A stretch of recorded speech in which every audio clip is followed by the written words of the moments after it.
Okay, it's time for Drinking with Andrew. Welcome, folks, to the world's greatest Depoppers channel. Yes, that's right, folks. I have now launched a Depop business. I decided it was time that I have multiple, or at least two, income streams, especially during the current apocalypse. So I now have a Depop business. The link is in the chat, in the description to the video, if you want to be the first to ever buy an item from my Depop store.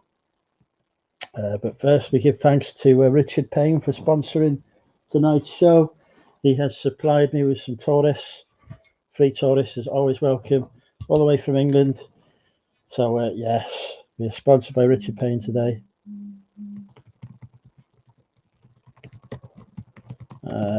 How is everyone? Better say some hellos.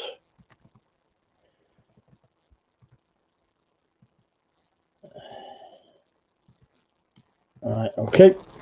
Let's get the chat up. Let's see who we've got. We have got Lucy. Hi, Lucy. The former Lucy T, now Lucy Goosey. Dave's in. Hi, Dave. Damien's in. Hi, Damien. Kez is here. Hey, Kez. Stephen's in. Oliver Ian. Rebecca's in. We've got Simply Reselling. That's David. Mr. Blobby. We've got Michelle. Hi, Michelle. We've got Paula Ann. Hi, Paula Ann. We've got Gimbal. That's Gary. We've got Deep Fried Deals Dave. What's up with this? This is a vintage Champions 2002 World Series t-shirt that I got in my first ever trip to America many years ago. Tea Cakes is in. Nathan's in. Hi, Nathan. I didn't post to I met up with him. Hi, Green Bear Peaks. Lucas is in. Hi, Lucas. That's Apple Core Productions. Gorgeous Gina Mays with us. Hi, Gina. I need to talk to you on Instagram and say hello to you. I've not done that yet. Here is the sponsor of the channel, Richard Payne. Welcome. Lisa C's here. Hi, Lisa, all the way from America. Lana's here. Hey, Lana. Yes. Hey, Google. Yes, I saw that Trevor Stewart video. As if I don't know that Sonic runs through rings. I'm bloody Sonic the Hedgehog, for God's sake. To play that as a kid, as I said at the time. Very insulted by that video, but it's gone now. Hi, Amy. Looking beautiful as always. Doreen Cures here. Hello. Yes, it's time to open the Taurus. Here we go. No particular plans for tonight other than spilling cider down myself. Oh yeah, it's gone. Nobody goes up against the force of the cult and wins.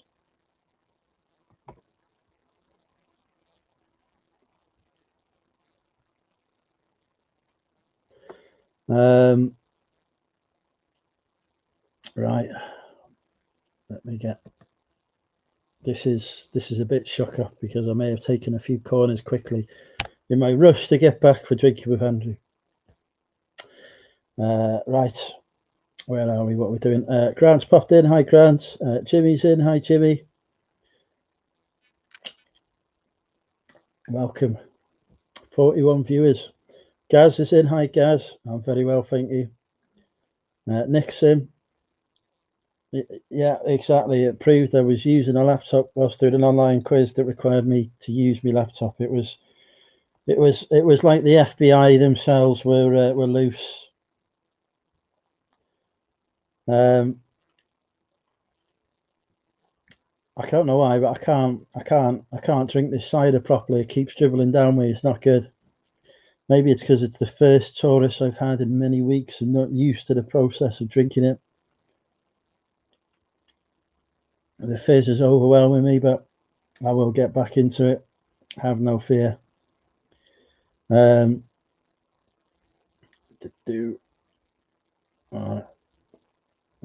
saying hello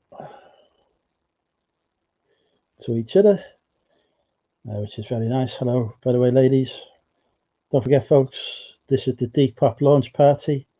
Who wants to see the Depop store? Vote 1. I mean, you're going to see it anyway, but I'd like to give the appearance of some. Hi, Derek. Charles, how dare you? I'd like to give the appearance of some, you know, like democracy. I mean, not really. Hellos are here. Yes, there we go. Yeah, we've got many votes now to see the Depop store, all of which have come from Zahir. Right, let me see if I can fetch up the world's greatest Depop store, where basically I've just copied everything out of eBay and put it on all my clothing listings from eBay and put it on. I've also been told that Depop don't like stock photos, so I'm gonna have to re-photo some of the new items that have got stock photos on, but I'll do that over the course of the next few days. Right, let me see if I can find my store. Depop. Here we go, Andrew Nolan's shop. Do I remember the? Yes, I remember the password. Must remember to launch that. Hi, reseller kid, Peter. Welcome. Right, okay. Be prepared for the majesty that is. Ba-boom! Wah! Da da da. That's the music. Look at this wonderful Depop store. We've got a fine Harry Potter dressing gown, which we've got a fine Primark hoodie thing from Stranger Things. We've got some vintage Marks and Spencer's jumpers, some vintage Reebok jackets, Feb Perry, Berghaus, all of which is vastly overpriced for Depop, I'm sure. We've got £100 pair of boots. We've got belts. We've got ladies' shoes that look like animals. We've got some knackered superstars. We've got a beanie. We've got some top quality baseball caps. We've got a travel bag by Steve Madden or Madden. We've got jeans. We've got a vintage Burberry top, and we've got some Jurassic Park t-shirts. And the bras have made an appearance as well, because I've still not shifted those.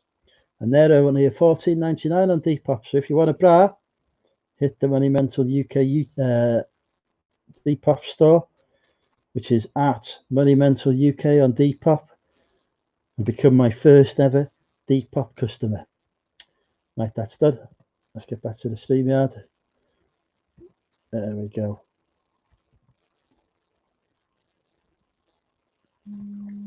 Yes, I've no doubt that Amazon are worried. Let me bring off the chat. Yeah, it's the trendy fashion one.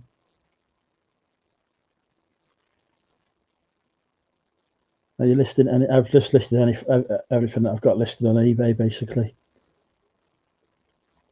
There's a problem with what?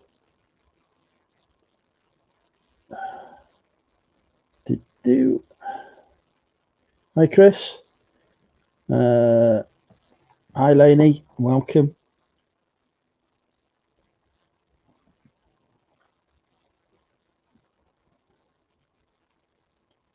Oh, hi, John. How are you? Have you changed your YouTube name?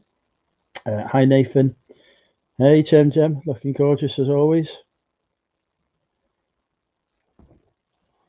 Right, so we get the link in the chat, shall we? See who wants to pop on. There we go.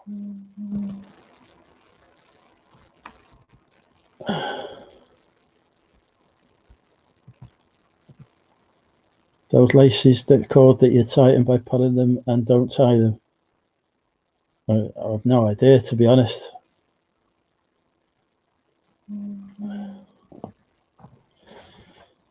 Hi, Michael. How are you? Indeed, the clothing reseller guard. I haven't tried Taurus for a while. Its taste buds are struggling to adapt back to it. Be too used to the premium cider.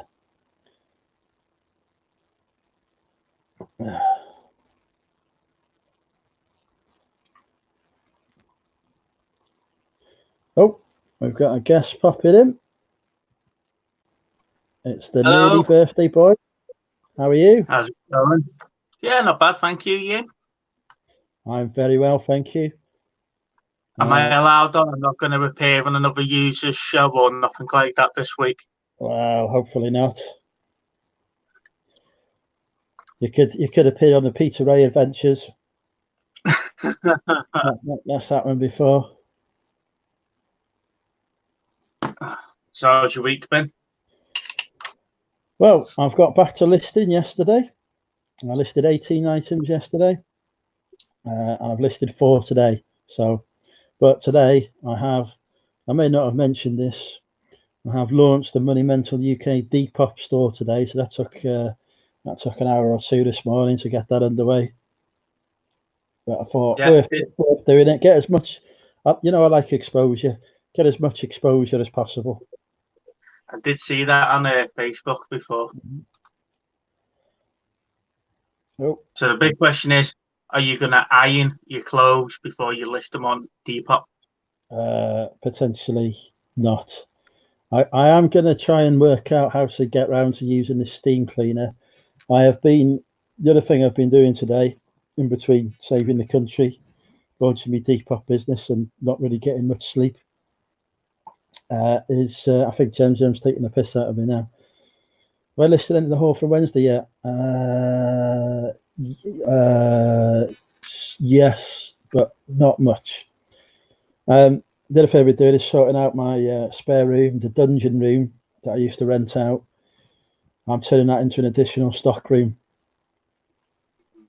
So once that's sorted into the additional stock room, the listing room can have room for the steamer to go in and everything, so I can start steaming clothes.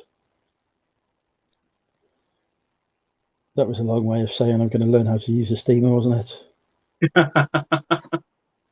What have you been up to? Have you cut anyone's power lines recently? No, I've been good this week. I had a bit of a nervy moment on Tuesday, as you know, we've already spoke about. So I've brought the bottle opener up with me. Sorry, babes. Yeah, so I had a bit of a nervous moment on Tuesday, as you know. But other than that, we've been all right. So, yeah. Dave says he's got What a steam press. I'm thinking about getting one of them Corby steam presses, Dave. I've been looking to see if there's been any knocking around, but we'll do that at some point. Oh, Monica's popped in. Don's here. Hi, Don. Yeah, work's been busy, but I had a day off on Wednesday.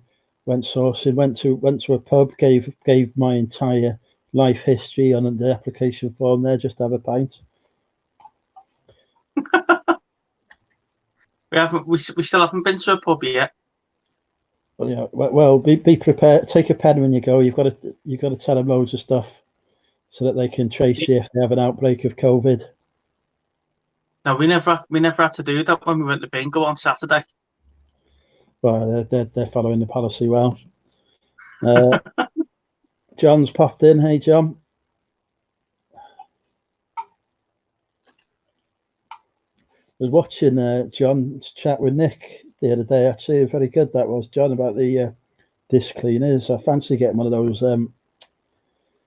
Eco Pro 2 machines myself when I've got the cash in place,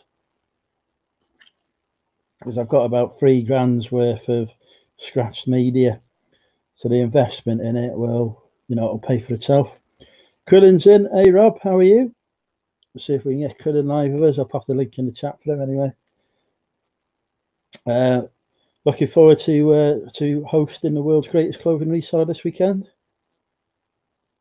Yeah, should be a good day. It's not that many people coming, but all the right people are coming, so we should have that. And I have been promised discount code only apply to end of July. Oh, that's no good. I won't have the money by then. Here he is, all the way from America. Hi, Rob. How are you? Hello. You okay? Hello. All the way from the United States. What's going on, guys? Working hard or hardly working? I've given up on working out. I'm a Depopper now. We Yeah, attend. We don't.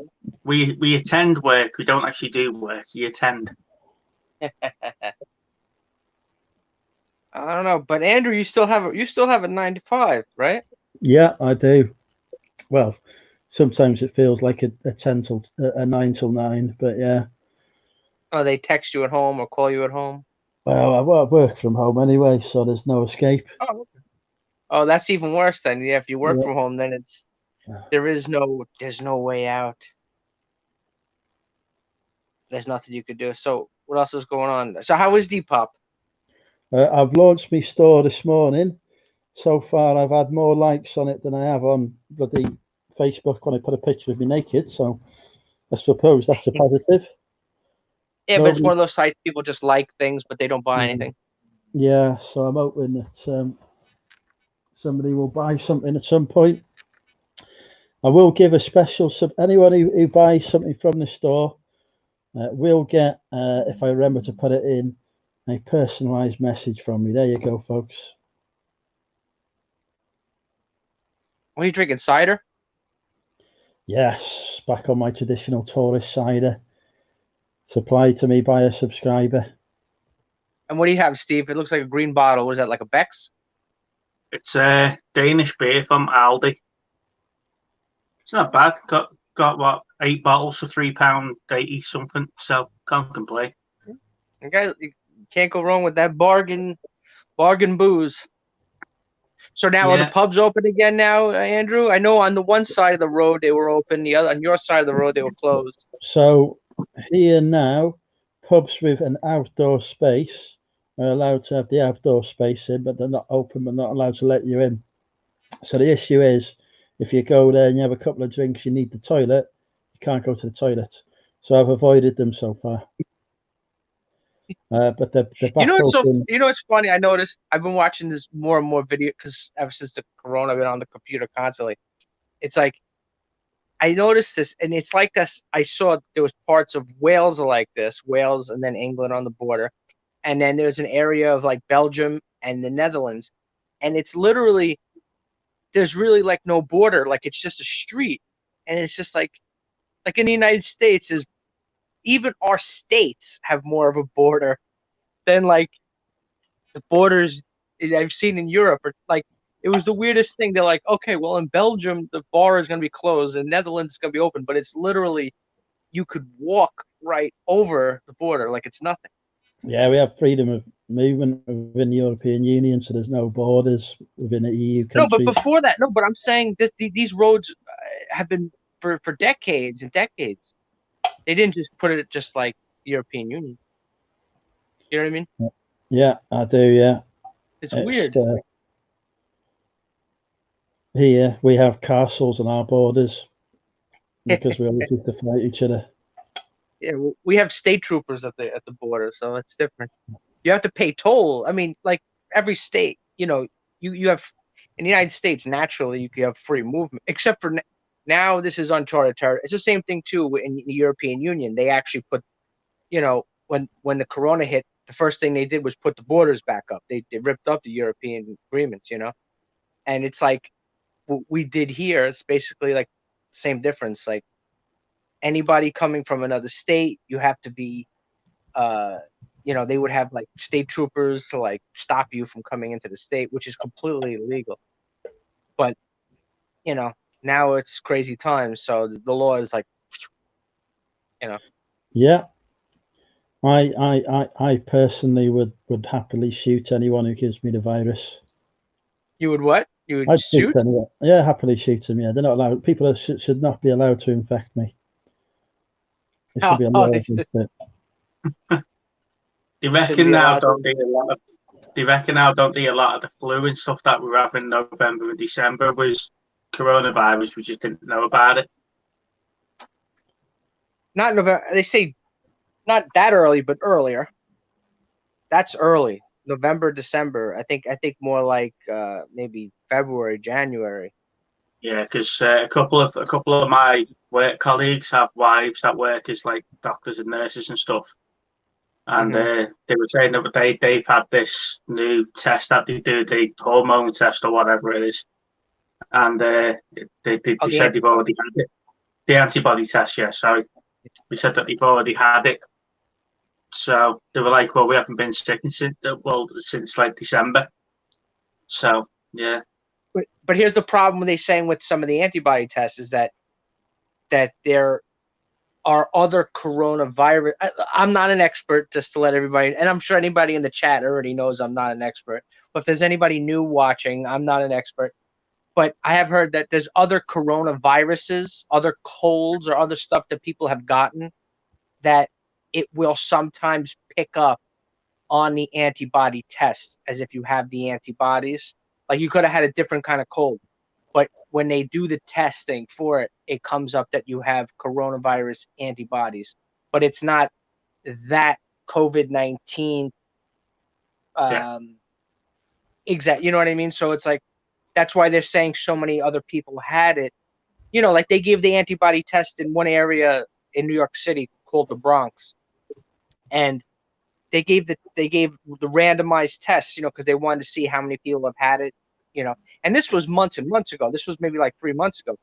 They gave the randomized tests, and they came to the conclusion that like 30% of the population has had the disease. And now it's like, wait a second, 30% of the, I mean, you know, the Bronx is about, you know, 1.5 million people, and it's like you're saying 30% of the population had it. I mean, I think that's like kind of, you know, so, but that's when they say, well, maybe because it's other people who've had colds and they've had other stuff. Strange, yeah.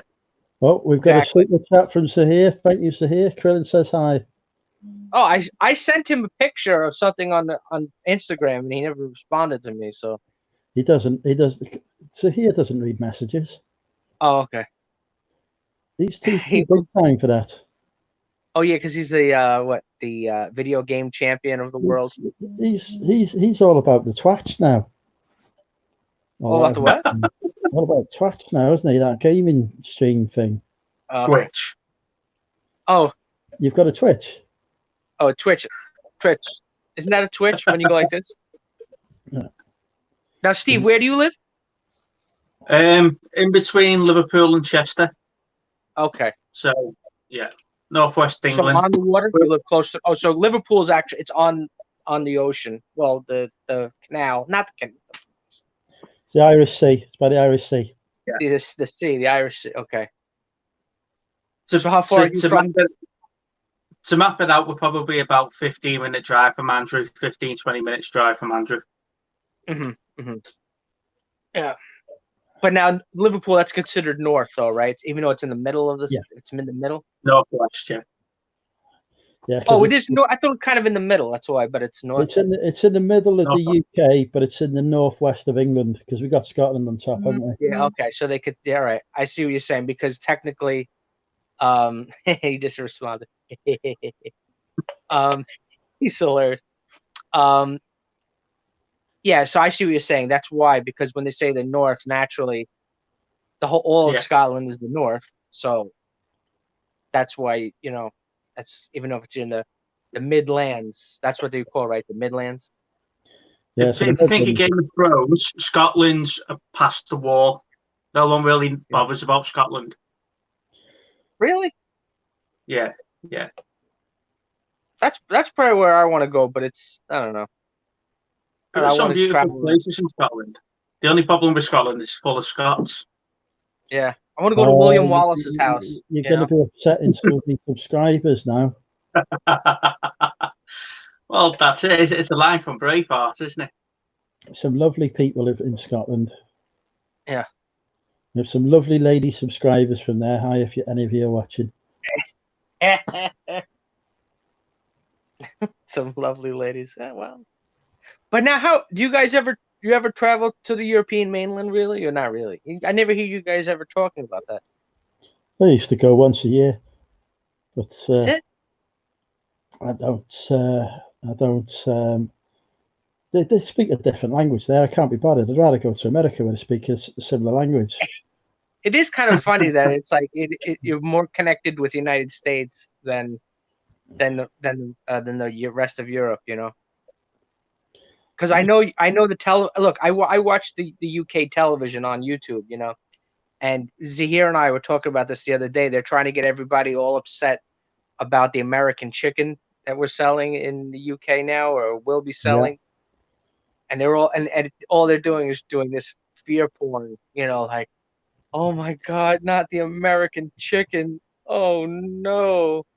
You know, we eat chicken all day, every day, you know. You know, it's like, not the American chicken. All I'm going to say is, if you ruin KFC for me, I will not be happy. Ruin it. We invented it.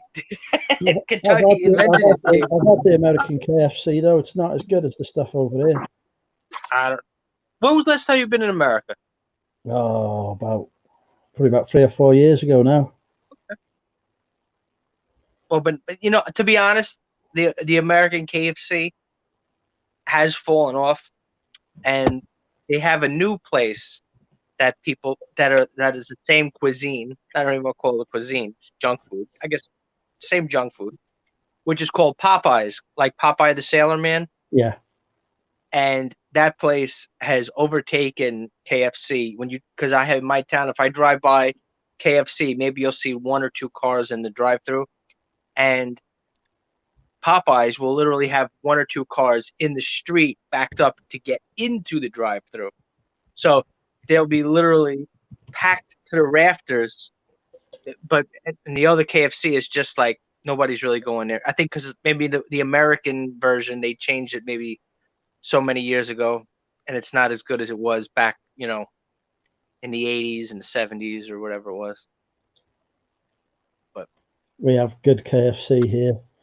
It was one of the biggest losses during the apocalypse was KFC being closed. That and Wetherspoons being gone. That was my whole life just ended. Oh, we're not going into that again with the bar stools. Wasn't Popeyes the lesser known of the two, and that's why they use it in a lot of your sitcoms over there? Well, it was lesser known, Popeyes chicken. Yeah. But now, for sure, it's definitely much. I mean, I don't know if they have as many business units, meaning like as many restaurants, but it's definitely more like it's widely known, like, oh, Popeyes chicken. You know, like literally, like there was somebody, they had come up with this new chicken sandwich, and somebody got stabbed over it. Let's just say that, because there was a line to get it. So yeah, it's insane. You know, there was literally line. I mean, in the one near me, they had to get the police involved because they were blocking. I almost got into a fight with somebody because, I mean, Steve, you know when you have to get to the post office to get those eBay packages out, you know what it's like, and the people were literally blocking the road to get into the post office because they were all trying to get into the Popeyes, and I'm beeping my horn. I'm like, it's 10 minutes to 5. I have to get into the post office. Yeah. I have to drop off these eBay packages, and the people are like barricading the road because they're trying to get that new chicken sandwich. And I'm like, oh my God. But I ended up getting in. Like, I made it just by the skin of my teeth. You know, I brought it in, put the packages on the counter. And of course, the guy behind the counter was like, you know, oh, hey, man, how come you have to wait till the, you know, before we're about to close? And I'm like, look outside, man. You know, I tried to get here earlier. Because, you know, I'm sure they're the same at your post office. They get upset, like, oh, you know, little things, minor, you know, oh my God. The thing that annoys me is that our post office is used to be open until 10 o'clock at night, but now it's shutting at 5:30. So I've got to rush across there all the time to get to it. So I'm always. But let me ask you a question. Why? Because this is one thing that's bothering me in the United States. Since the coronavirus, they have a lot of businesses that have been shortening their hours because of but to me that makes absolutely zero sense, because if the whole idea is social distancing, you should be expanding your hours. This way you don't have as many people in the one place at a time. Wouldn't that make more sense? Exactly. Thank you, Tracy. We're now at £2.50, so £17.50 off me wearing a lady's dress. So Let's hope there's not too many more super chats. Wasn't the shortening of the working hours though to protect the staff, not necessarily the public? But So you just didn't have the staff in the stores for so long. But that's what I'm saying is, but how is that?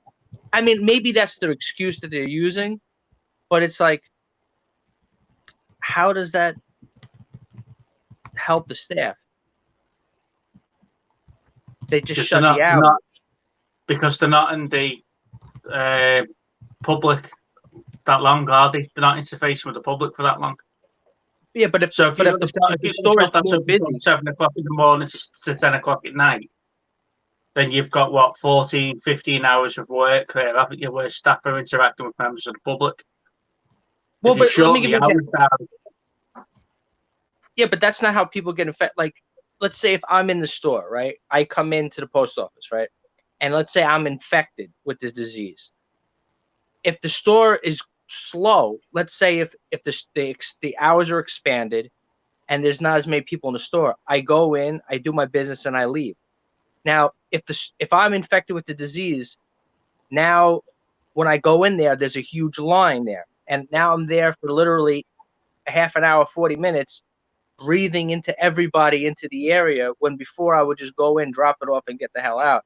So now I'm in the store 10 times as long, because it's about prolonged exposure. That's what it is. I mean, if you're with people for a long period of time, that's how it seems like people are getting. I mean, look, like I said to people in the chat, I'm only a Google doctor. You know what I mean? Like I only what I see on Google. But I'm saying from what I've read that people get sick from prolonged exposure. So if you're with somebody for a while, not just like somebody walks past you for a second and then they go, and then, okay, you got it. It's like people, because a lot of times you see, I'm sure you've seen this in the UK, whole families that got sick, right? I'm sure you've seen that, no? So it's people that they got sick because they were sitting at the dinner table with them and they're watching TV with them and they're sitting with them for like hours at a time. Not like, oh, I just walked past you and, oh, I breathed on you. Oh my God, I got the corona. No, it's like a prolonged, exposure. From my estimation, just from what I'm reading, to me that would make sense. I don't know. All I know is that I want my post office back open until 10 o'clock at night. And my Wetherspoons. I want my Wetherspoon back. I can finally go into KFC now. I no longer have to order from a delivery company that doesn't deliver to my house because it's 100 meters too far away. Because of the what's too far away? It's 100 meters too far away, apparently, for them to deliver to. 600 meters. Oh, whoops. But yeah, I just want now Wetherspoons to reopen, and then. But now is it just Wetherspoons in Wales that are closed, but they're open in England? Yeah, they're open in England, bastards. But you're not allowed to. You're prohibited to drive to England. No, I am now allowed. I am now allowed to drive to England. They've lifted this 5-mile ban. The problem is, if I can't drive to England, get drunk in Wetherspoons and drive back. It just seems crazy. But you can. But really, somebody, if you were driving, somebody would really stop you and say, "Andrew, you don't look like an Englishman. You're a Welshman." I think it's time for you. The fact is, if he's pissed, or he's swerving all over the motorway getting back to Wales. Oh, so they'll know that it's a Welshman. That's how they drive, drunk. Or is that a Scotsman or an Irishman? They drive. Oh no, that's a Welshman. We got to stop them at the border. Yeah,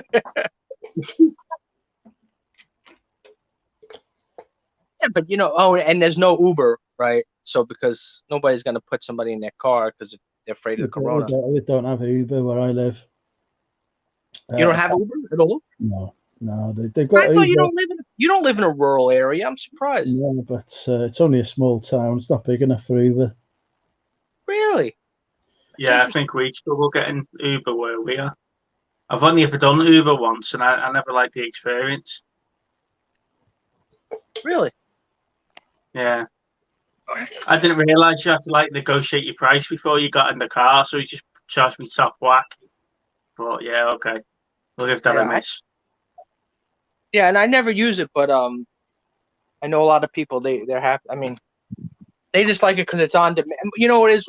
I first learned about it a few years ago when I was working in a restaurant, and my friend. See, I don't know, in the restaurant business, especially in America, it's very hard to take off. It's like restaurant business is always busy on weekends, holidays, and it's really tough to take off. And that's one of the reasons why I started reselling full time is that, when I wanted to go somewhere, it was so hard. Like if I wanted to go to a concert or something, it's like to take off was like such a freaking pain in the ass. Anyway, so my friend who was a manager who was working 6 days a week, 10 hours a day, his mother got sick and he had to take care of her and everything, whatever it was. And she would have a doctor's appointment, and the doctor's appointment would be like, this is Wednesday at 7 in the afternoon or whatever, 7 in the evening or whatever time it was. And it's like, well, the doctor tells you when you come. You can't say, well, I have to work those days, because then you can't see the doctor. Anywho, he decided to do the Uber because you can drive, you can turn it on and you're like, it's like eBay almost, like reselling. If you need to stop to go to the doctor, you could just stop what you're doing and then go to the doctor and then come back and go back to eBay, go back to listing and photoing and sourcing, whatever it is. But, the restaurant, as a manager of a restaurant, it's quite impossible, Yeah,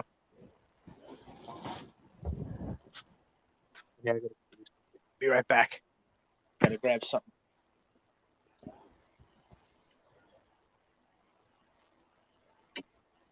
So, have you give up on the stock in the container yet, then, Andrew? Have you started working your way through that yet, or No, that'll be next week's job. is that going to be boot sale fodder? Is it? I've got some stuff in there at the back that needs to come out to go to the boot sale, so I'm gonna have to work my way through it in the next week and the week after. But I need to create a space in the house to put it all in, ready for loading for the trip first. So none of it's easy. Or I might just put it all at one end of the, by the doors in the shipping container and then load it from there. But me bloody tables and everything are at the back anyway, so I've got to go all through it. Yeah, I'd say he's got a place to table.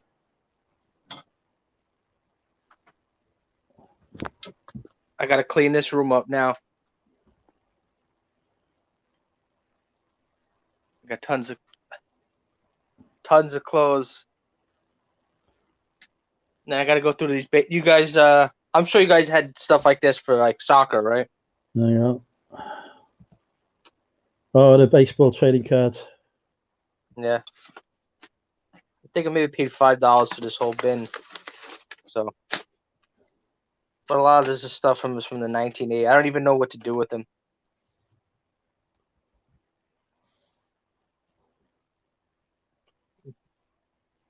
Well, like stickers or trading cards, did you say? Yeah, trading cards, like little cardboard. I mean, some of them, I got lucky. I went through some of my old ones actually about a month ago, and I was going through them. Excuse me. I was going through them like on a chat like this with a guy from Canada who's familiar with. I know you guys are probably don't know familiar with basketball, but I know obviously you know who Michael Jordan is because he's like famous. He's probably the one guy you do know. So I found one Michael Jordan card. It was worth about $100. So I was lucky. So I went through there and I ended up finding that card. And I listed it at auction. Right now it's at $90. So just hoping it goes up and up. But you do auctions? You guys do auctions or no? I have done, but I usually just do it with stuff that I'm not really bothered about how much it goes for. If I want to get a good price for something, I won't put it on auction normally. Yeah, sometimes it depends. Weird, sometimes you get good money, and then sometimes you don't. But with a card like this, I figure, you know what? Give it a shot, let it run. You know, I don't even remember how I didn't pay much for it. You know, because sometimes you get more money. You know, if it's a hot item, people bid against each other, and then you get more scratch. That's the whole idea. Right. How do I end a listing on Depop? You've only just started it today. What are you ending an item for? Because I've sold it on eBay.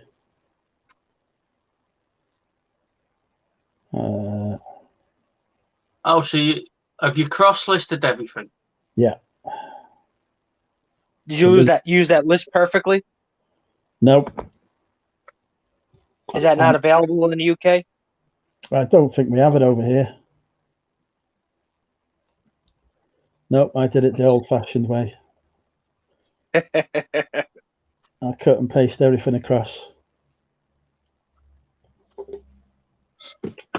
Oh. Next week, I'm hoping to try out Vinted as well. Vinted. Oh, wait, so when you came to the US, where did you come? I'm sorry, Steve.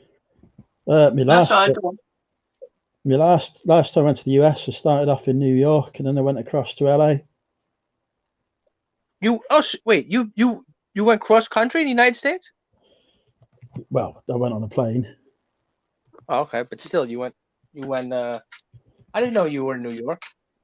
Not that I didn't think I knew you 2 years ago, anyway. But Yeah, I was staying on Manhattan Island. Nice. Some Hilton somewhere there. It's quite nice. It was all right. Well, I mean, that's where the big shots are. I went down the World Trade Center, went round Central Park, which is bigger than the town I live in. Yeah, Central Park. If you're in the middle of Central Park, you don't even know you're in the city. It's like you look around, you're like, it's huge. Did you see historical sites? Hopefully, you saw them before all the communists tore them down. You know, hopefully. I went across to Staten Island. Did Statue of Liberty as well. Mm-hmm. Went all the way up to the top of that. Really? Yeah, right up into the. Right. I can't even remember last time. What about Ellis? Did you go to Ellis Island? I could be in Ellis Island when I said Staten. I think it was Ellis Island I went to where the immigrants came in. Yes, that's exactly. That's Ellis Island. Yeah. So you can go there, and then you can go through all the old documents. Yeah, that's it. Yeah. If you guys have seen, anybody in the chat who've seen the original Godfather film, or actually maybe it was the second Godfather film, when the father originally comes to America, and he has the doctor that's when he's talking to him and everything. That's the scene in Elvis Island. I don't know if you remember that scene where he says, "What's your name?" And he says, Vito Andolini di Corleone, and that's when he says Vito Corleone. When basically what happened is his real name is Vito Andolini, but they say De Corleone means from Corleone, the city, and that's why a lot of people in America, especially Italian people, they have that name like Napolitano or Siciliano. It's basically just where they're from. Just that's not even really their real name. A lot of people, even like my grandfather's name was McQuaid. Remember we were talking about the Irish and stuff like that. But people discriminated against Irish when they came here, so they changed it to just Wade. On my other side, my aunt married a man named Robbins, whose name was Rabinowitz, and they discriminated against Jewish people, so they had to change it. So a lot of people in America they changed a lot of their names from the original, the origins of their name. Quite interesting. So talking about name changes, what's your view on the Red Sox situation? The Red Sox?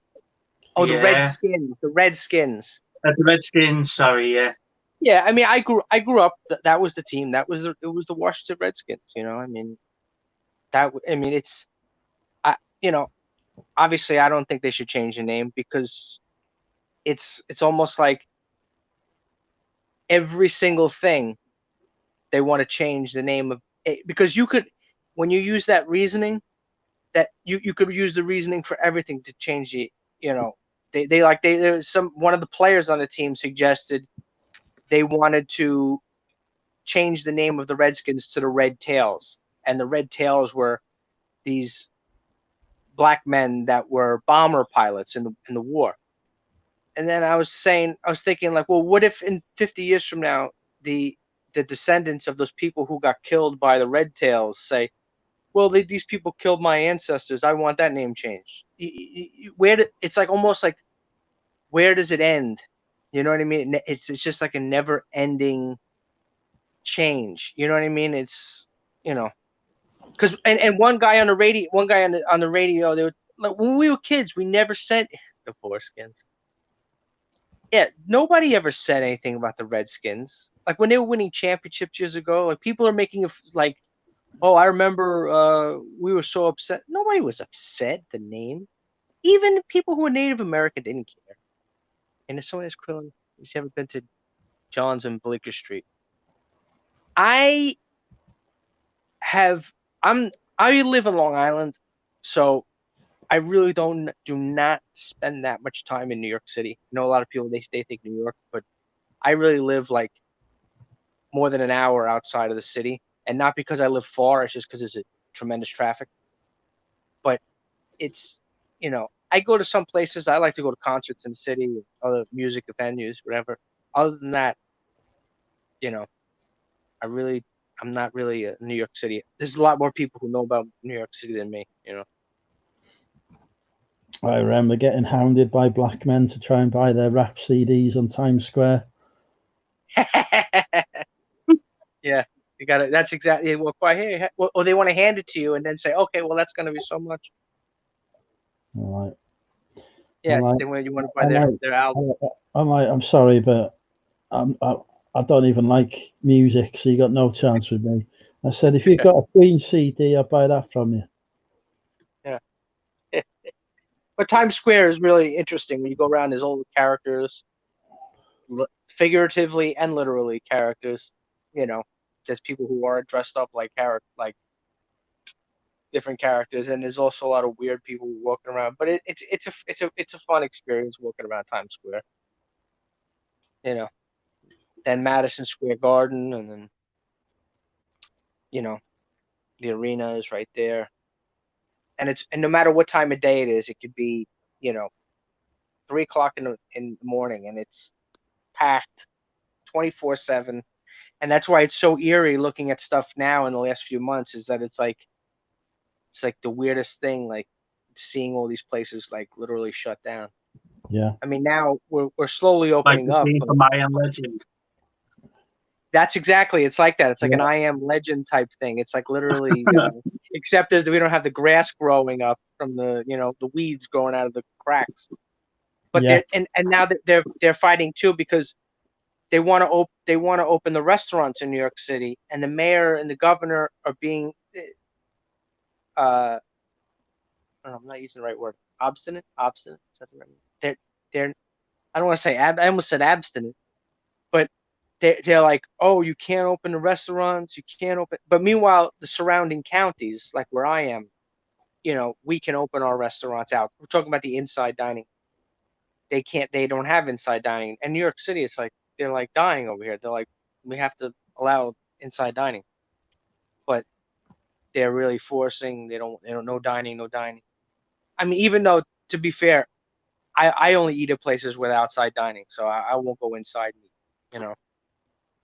I'm a little bit more cautious than both. I mean, I'm not super cautious. Like I'll go places, but like I wear, like you guys have seen, I have an N95 mask, a special, hopefully it does work better. Nobody even really knows if it does work any better. But I wear the N95 masks, and if I eat somewhere, I'll only eat somewhere where it's outside dining. I won't go inside and eat. That's just my opinion, Yeah. Sorry if you can hear some music in the background. One of our Bell End neighbours is having one of these neighbourhood disco things. We haven't had one for weeks, and then tonight he's just decided he's having one. What, they make a disco outside and people dance in the street or something? Yeah, put your DJ decks on your front garden and start shouting out to the neighbourhood and taking requests. Antisocial behaviour is best. I'm glad you we don't do that here.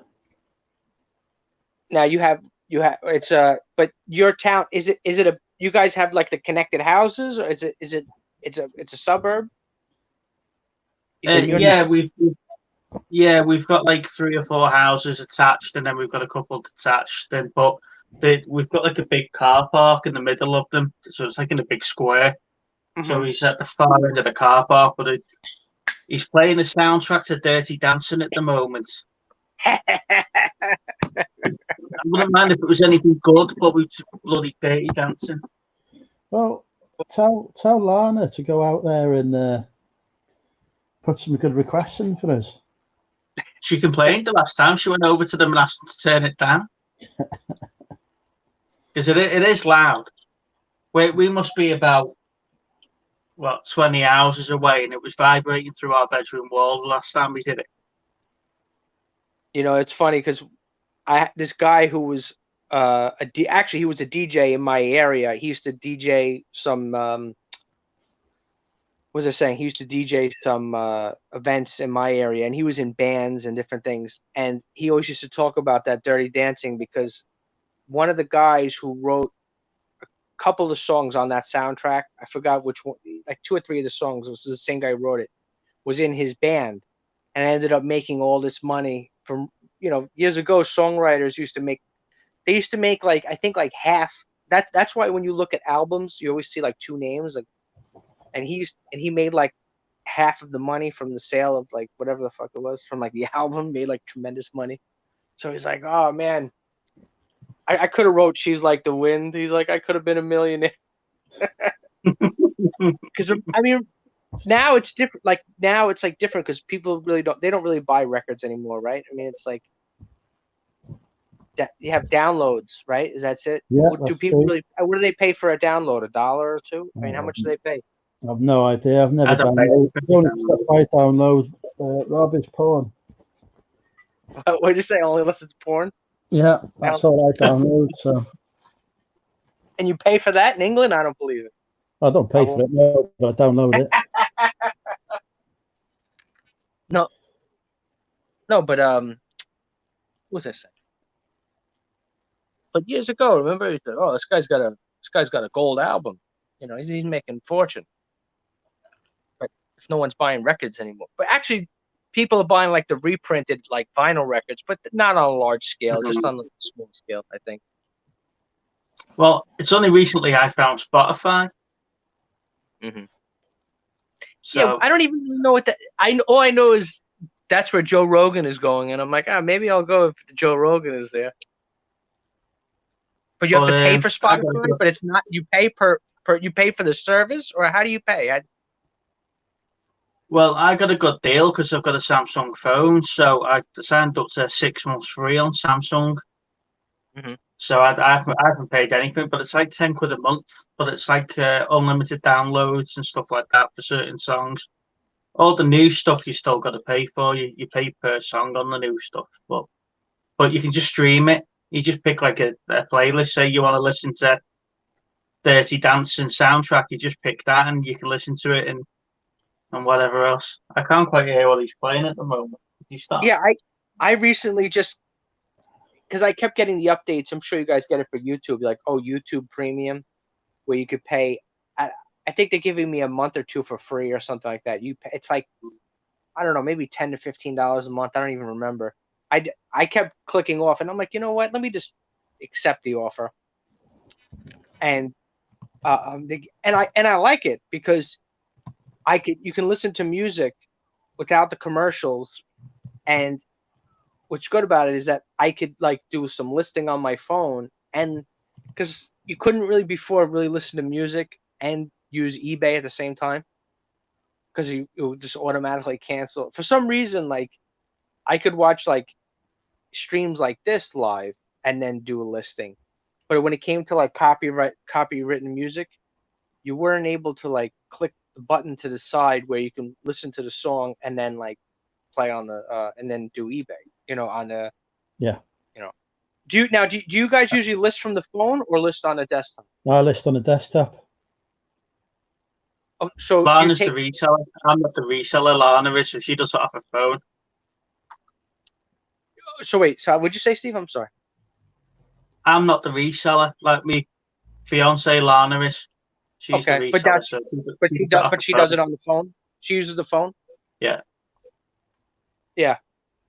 See, because that's what I've been doing a lot of it on the phone. It's easier. Like I'll take the pictures, or then sometimes, you know, I'll take the photos and then I'll do both. I'll like upload. I'll like start a draft and then upload the photos from my phone while I'm sitting in my car waiting for the Taco Bell or something.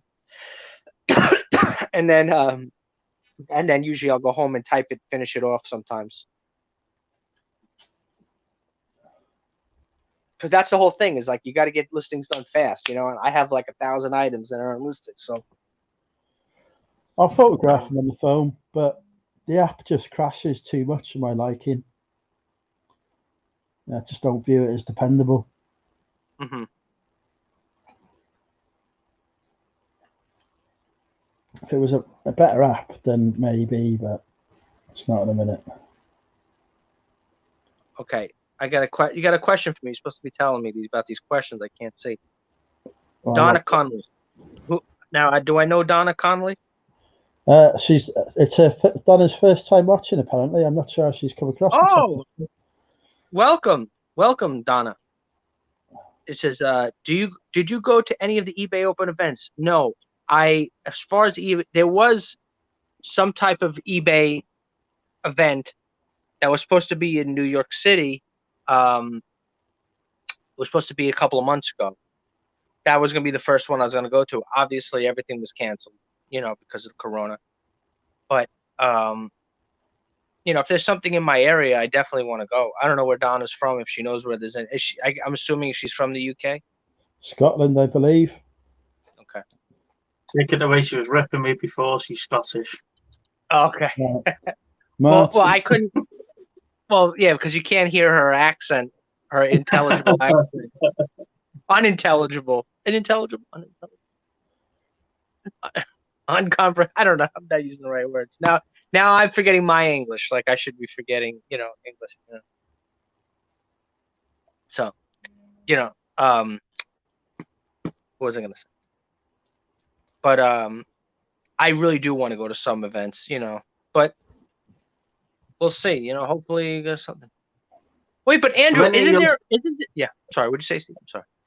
I was going to say, is any of your big sporting events up and running yet? Is that the NFL or the hockey or anything like that? Yeah, I think baseball is going to be opening soon. Everything is supposed to be kind of opening soon. Basketball, they're supposed to be. They have, and they're all complaining because they have like Disney World is supposed to be where they're playing all their games, and they're supposed to be and they call it a bubble, where everybody is just in the same building and nobody's supposed to leave. But they're all full of shit because they all have their girlfriends and their this and that and everything.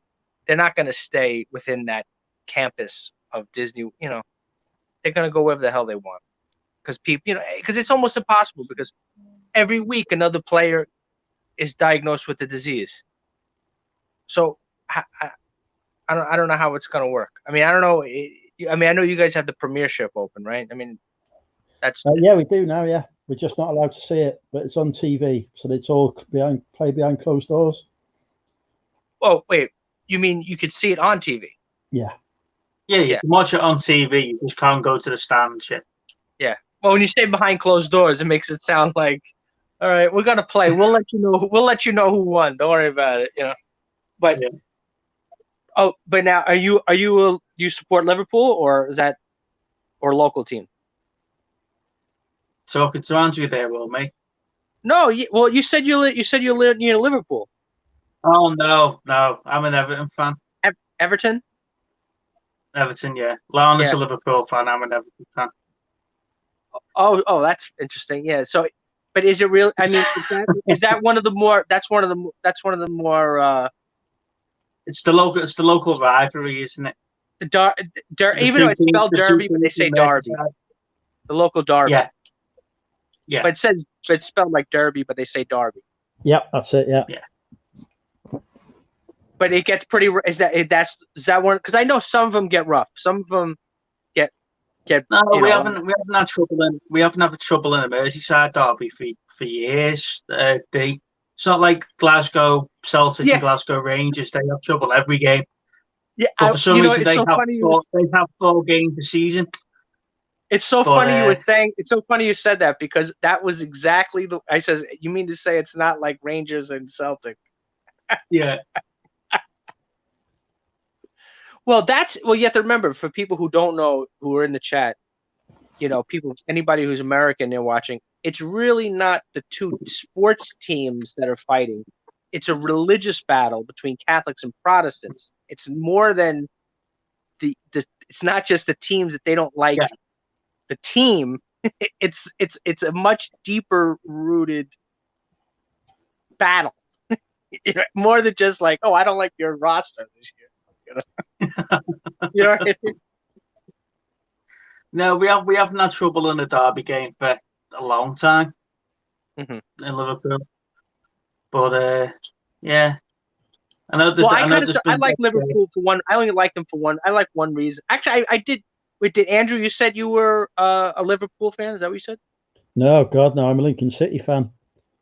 Who's Lincoln City? That's what everyone says. He's a grassroots football fan. Oh, that's a Welsh team. No, they're over in England. First England, team. Very low league. Not very low league. 5th division. No, not that low. Middle of the football league.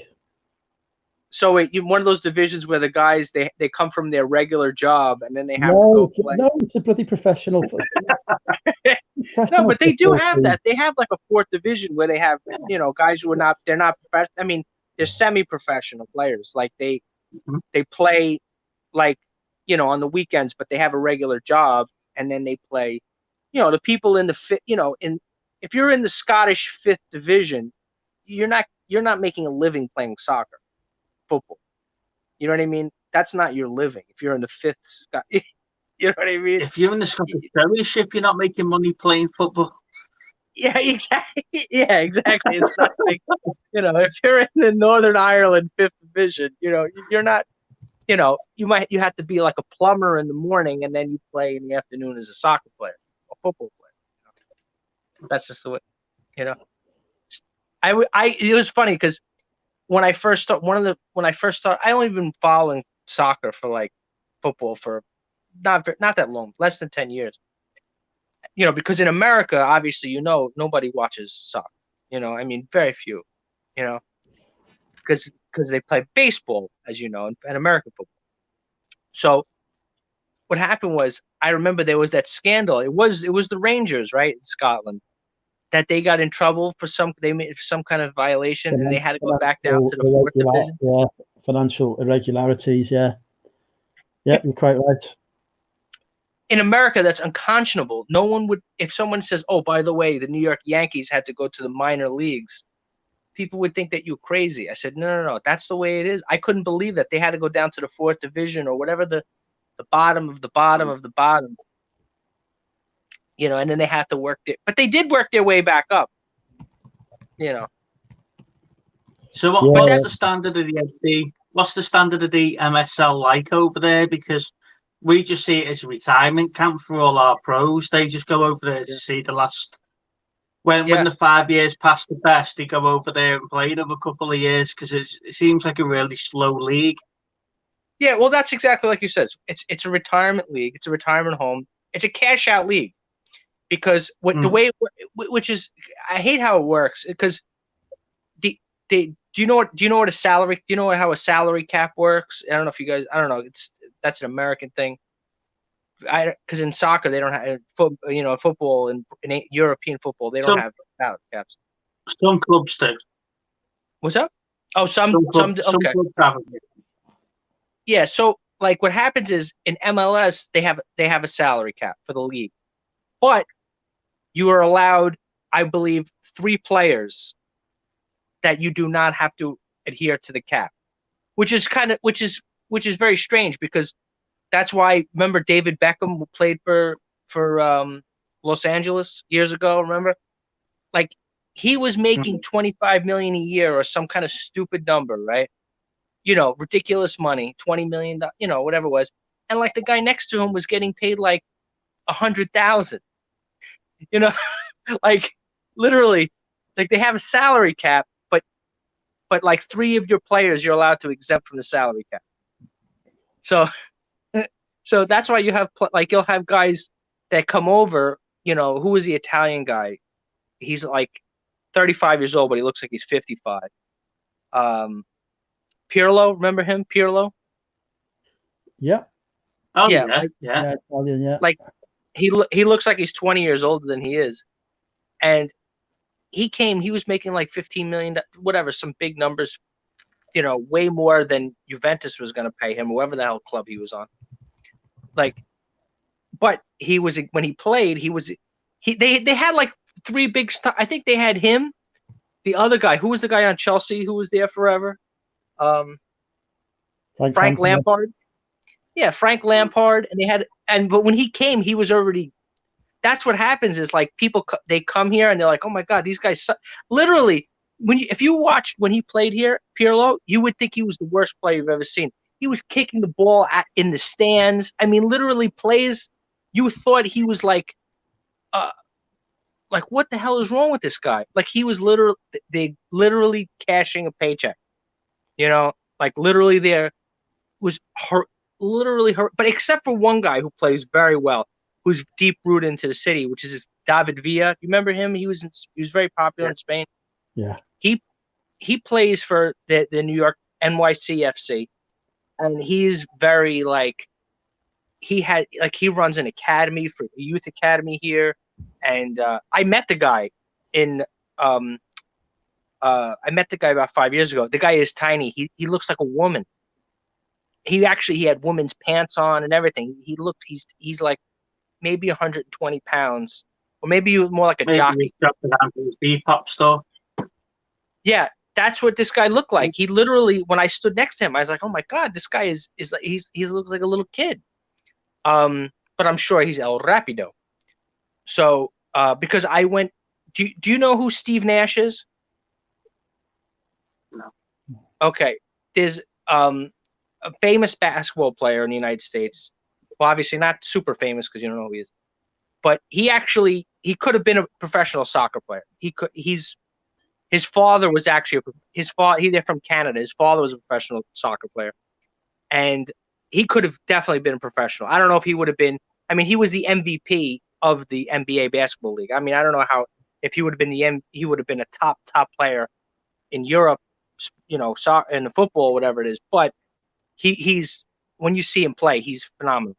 Anyway, what he does is he has a charity event in New York City every year, except for this year, of course.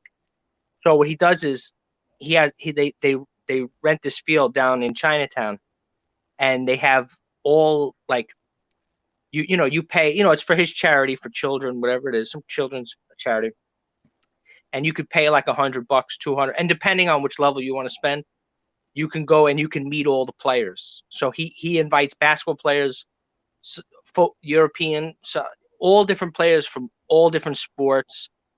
They all come down, and you can and if you pay enough money, you can actually go out on the pitch with them. You could play, but obviously my donation level was not, I was only able to sit behind the bench. I wasn't on that level where, I met the one guy I was with. He knew one guy from Liverpool who I didn't know. This guy, his name is Origi. So he was a black guy. You know who this guy is? Yeah.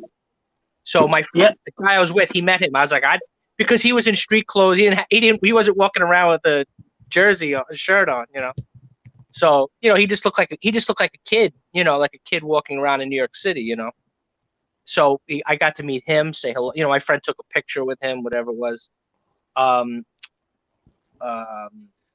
Who was the other guy? So some French guy who was on Chelsea for a long time. I forgot his name. He was one of the top players on Chelsea. Another French player, and I got to meet Frank Ribery. He was there. Yeah. Just to pay for it. Well, it's Bayern Munich, wasn't it? Didn't Frank Ribery do something with a 15-year-old prostitute once, though? I don't know Don't about they that. go? I think he got But on now the he's actually in the Italian league now. He left Bayern Munich. He's actually in Fiorentina in Italy. But I met him. I met there's a guy Christian Fuchs. Do you know who? Does that sound familiar? Yeah. Yeah, German. Yeah. Yeah. It was weird because I slapped him on his back. I was like, "Oh, nice shot." He got like kind of like taken back. I guess they're not used to fans touching them, but this was a charity event, so people were like, everyone was hanging out. Christian Fuchs. I met him. Met who else was it that you would know who I met at this thing? It was a really cool event, but I mean, for $200, I mean, it was all right. I'm trying to think who else was basketball. There was more basketball, but guys, you remember Jeremy Lin basketball? He's like one of the only Chinese players that was in basketball. So that was rare to see. He's not that many Chinese guys. But it was cool. It was downtown Manhattan, and these guys, it's and I was actually, what's funny? I was wearing my Bayern Munich jersey because I'm a Bayern Munich fan, and I'm on the logo on the Adidas. They made me put a sticker over the Adidas sticker because the event was sponsored by Nike, and they're like, "Oh, we can't have it because it was going to be televised or something, whatever." They're like, "We can't have anybody in the crowd with an Adidas shirt on or any other because Nike's like, The woman wanted me to change my shirt. I was like, I'm not changing my shirt. I was like, if you give me a shirt, I'll wear a shirt. You can give it to me, and I'll keep it. If you're gonna give me a shirt, you should have asked her for her shirt. What'd you say? Just ask her for her shirt. Yeah, that's something you would say. Okay, do you know who Lyndon Gooch is? Not a clue. I don't know who that is either. Is he an American or he's a British? Never heard of him.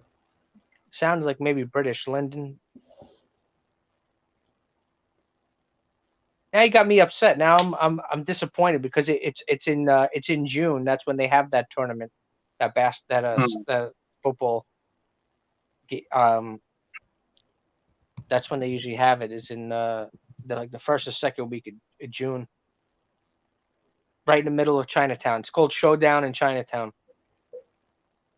They had this one basketball player. This guy, his name was Joel Embiid. The guy who was from like the Cameroon. The guy's like 7'1". Graham Lasso wasn't French. What's that? Just Apple Core Productions just googling the French Chelsea player was Graham Lasso, but he declared himself English, didn't he? This guy, I don't know. He might have been from an This guy, he's a black. Maybe he's from an African country and then, immigrant. So maybe he's from like Ivory Coast, something, or maybe I don't know if he's from France. I don't know. But he was. I don't know why I can't think of these guys' names, and not Didier Drogba, not him, because he was the one that someone put before Claude Makelele. Yeah, I don't remember this guy. I can't think of people's freaking names.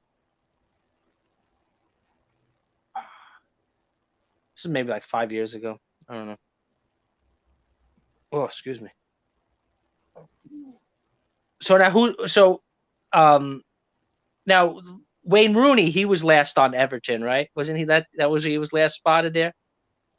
He plays for Derby County now, Rooney. He came back. No, the brother Wayne or him? Wayne plays for Derby County. Okay. So he came back from the MLS. He came back from the MLS to us, and then did he go back to the MLS before we went there? But he's doing something with Derby now. I think he's a coach or something there. And that's very funny because he was actually one of the few players that was actually playing, that he actually was playing well in the MLS, and he was performing, and people were really into it. not one of these guys like that were just cashing in the checks, you know. So yeah, he was on DC United or something like that, and he was doing really well. I mean, I don't know, it's weird. You never understand. That's one thing I'll never understand about European sports in general. To me, things that don't make sense. Like you guys have contracts before the season's even over, which makes no sense. Like for example, like you could be scheduled to go to another team next year, even though you're still playing for a different team now. Isn't that like a double agent or something? No, not really, because you're still seeing your time out, aren't you? It's like, for example, like I was like I said, I haven't really been watching too much, but like I was like a pretty big Bayern Munich fan, only because I had a friend from Germany. We used to go to the bar and watch it, not because I'm not connected anyway to Germany or anything, but just my German friend who just happened to really get me into, you know how it is. You go to the pub or whatever it is, and and you get into it. You're like, oh wow, look at this, look at that. So anyway, when this was the year that they went to the Champions League final and they lost to Chelsea. I'm sure you remember that year. It was like, I don't know, 6 years ago or something like that, when Bayern went.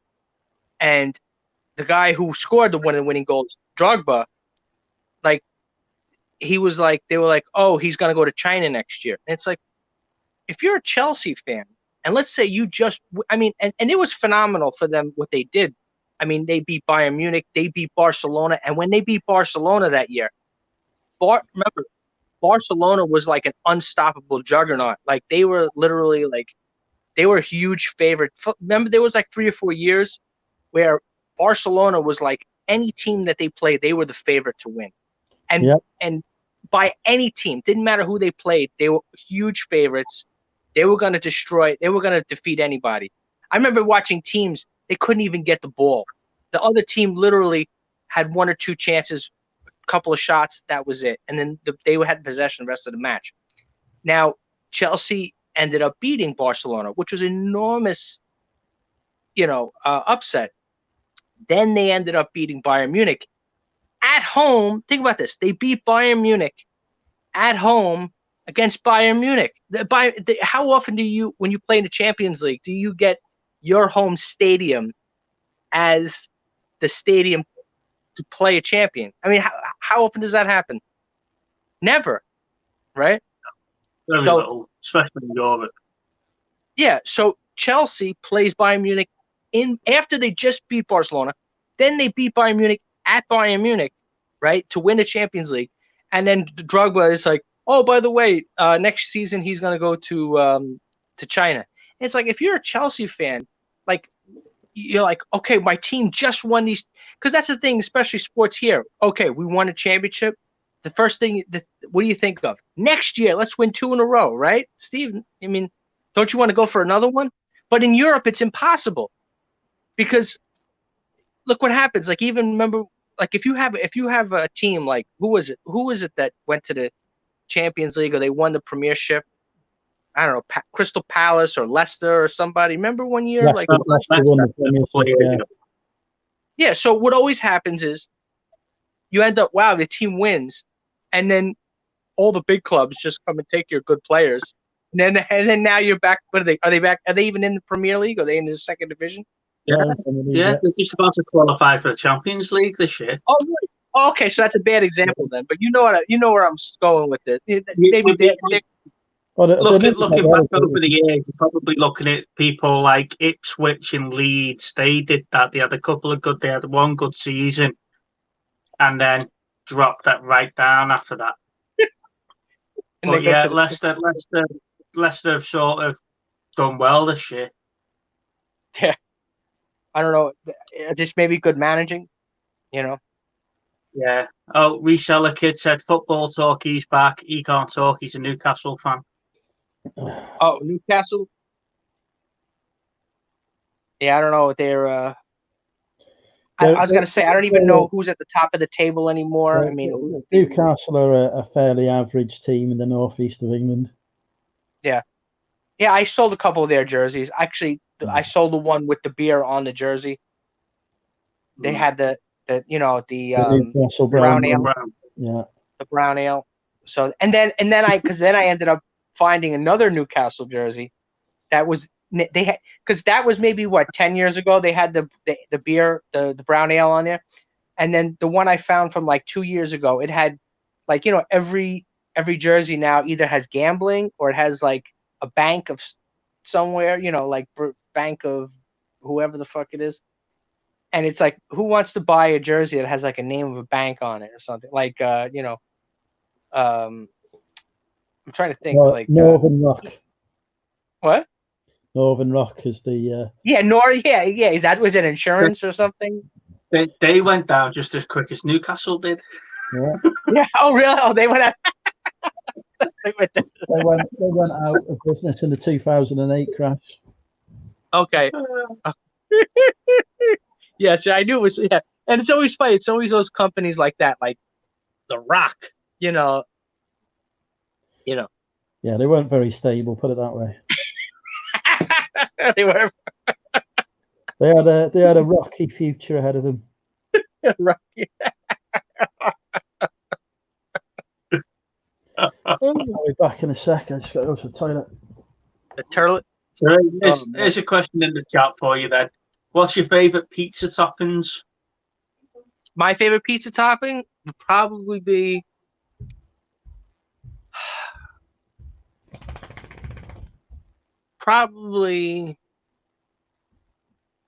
I don't know. It's tough. It's kind of tough. I gotta think about it. But I usually don't put toppings on the pizza. I usually just get different kind of pizza. Like I get like you know, like if I want to go out for a nice pizza, I'll go to some place that has like coal oven pizza or brick oven pizza. And I like just the fresh mozzarella, tomato sauce, and the fresh basil on it.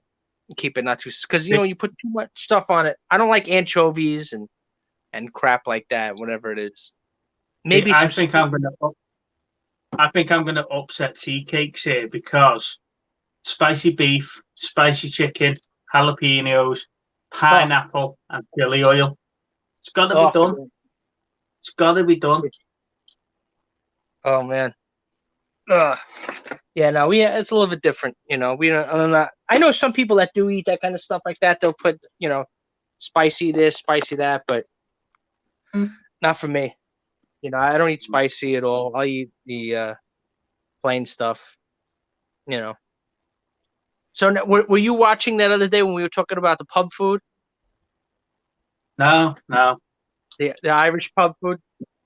You know, I was showing everybody because I have that Irish pub next door to my store, and I was showing everybody what they have there. You know, like do you like buffalo wings? You know what that is, right? Yeah. Yeah, because I was telling Andrew, I said, like, if you come here to like an Irish pub in New York, you know, this area, there's like a set menu that every place has, and number one is buffalo wings with the blue, you know, the spicy hot wings drenched in that orange sauce with blue cheese on the side. That's like, I've got to have that. And then the second, of course, is the cheeseburger. So do you know? I love my spicy food, and there used to be a program that was on over here called Man versus Food, and he did like the tour around America and stuff like that. I'd love to try some of those Man versus Food challenges, you know, the spicy wings and the 40-inch pizzas and all that lot. Yeah, I'd love to have a go at that.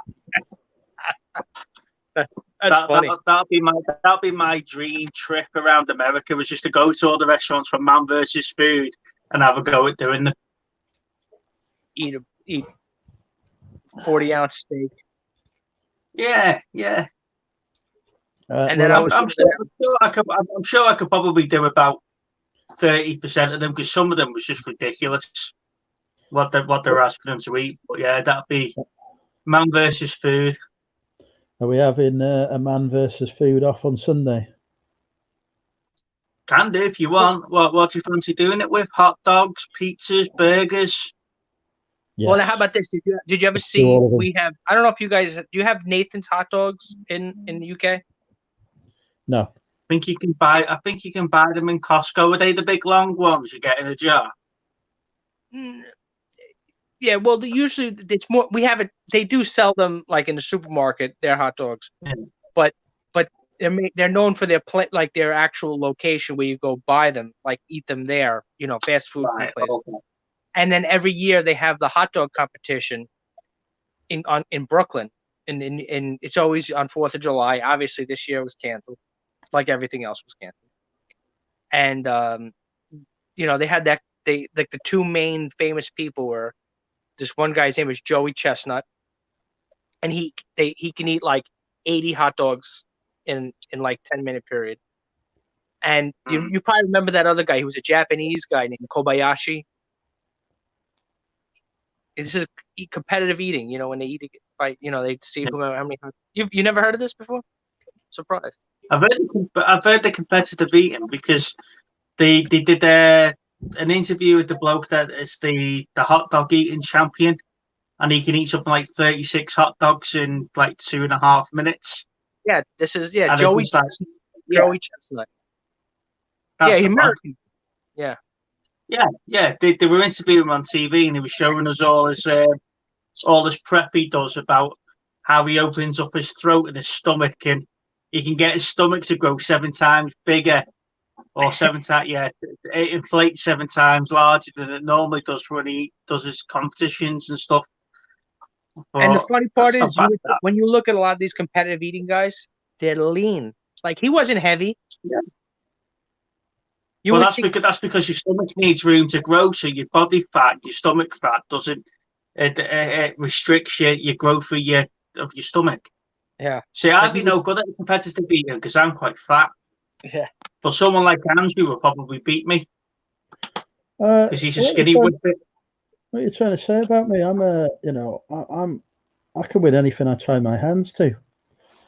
As we've seen, with the glorious. How many kilos do you have? Yeah. No fucking Google involved in my glorious victory. How many kilos do you have? Or you guys? I've not weighed myself in years. I've no idea. Or stones? You guys use stones? I'm around about 16 stone 8. And the rest is about 25 stone. Shut up, you dickhead. Now, how tall are you? 5'10". So I look like a bouncy ball when you see me. All right. I lost it. I'm putting it back on. All right, guys. I gotta run. I gotta get back to work. It's been real. I'll see you guys later. Pleasure to see you, Rob. Right, catch you later. See you soon. Peace. Bye. Take care. Right. Nobody. Come on then, Andrew. You missed the question that started all that off. What's your favourite pizza topping? Banana. Banana on a pizza. Yeah, it's gorgeous. I remember when the Turtles first came out over in the UK, and they used to have chocolate spread and banana pizza. When they were heroes rather than ninjas. Yeah, when they were heroes, not ninjas. Yeah. I remember that. What is this travesty? Somebody's mentioned this word here. It's banned. Don't use that word. Nobody's replied to me banner to say yes, so I assume it's just me. Peter Ray said he was going to come on tonight, but I've not seen him. I'll drop the link in anyway. So what are you treating me to on Sunday then? What, food-wise, drink-wise, what? I don't know. Well, I've got to drive, haven't I? So I can only be sensible. Well, we can do some mocktails for you if you wanted to. As long as there's actual alcohol involved. Food-wise, we're going to go food shopping tomorrow. We got a few bits and bobs. Just remember yesterday, but sorry. Just remember that onions are a crime against humanity. Oh, okay, yeah. We can't be having any of that. Peter A's too busy watching Tap Peddler's back catalogue. I didn't realise you did that many videos to have a back catalogue. Does Tap Peddler still do videos? I heard Andrew likes onions with pulled pork. The bloody give me onions with that burger. It was ridiculous. There was no mention of it on the menu, Richard. See, I always ask that question. Does it come with mayo or does it come with such and such? And Lana goes, does it say it on the menu? And then you say, you're like, coleslaw. Who puts coleslaw with burgers? And the amount of places that bring it out, it's unbelievable. I just don't like it. So I always ask that question. I don't know. We don't have restaurants in Wales anymore. They're not a thing. We've got McDonald's and KFC. That's all that's left standing. Onions and everything, says Queenie, not allowed. Right. Let's get a new banner up, shall we? That's the one we want. Yeah, we got told off in the bingo for being too loud on Saturday. The hell are you doing? So Lana and I, Mike and Melissa, and my cousin Mikey and his girlfriend Becky, we went to bingo Saturday. And all the little old dears that used to win and were just like, yeah, we won. And then we were quite loud. And our table, we ended up winning 565 quid. So we did well. But the first time we won, they were laughing with us because we were dead loud and they knew where we were. And then they actually come over about 10 minutes later and asked us to quieten down. We were being too loud and people couldn't hear the caller. Oh, so we've had a sale. It's time for Guess the Price. I will say there is my first ever experiment with selling children's clothing.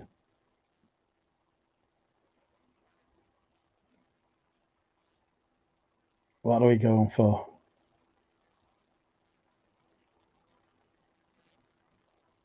The big question is, are you trying out your 95p's? No. I am committed to 99.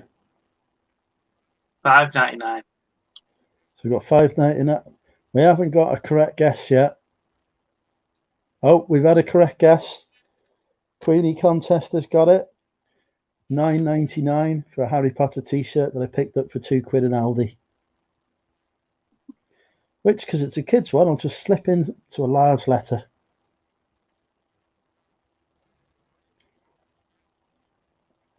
I'm happy with that. I think, does that put me on £100 day? I haven't even checked.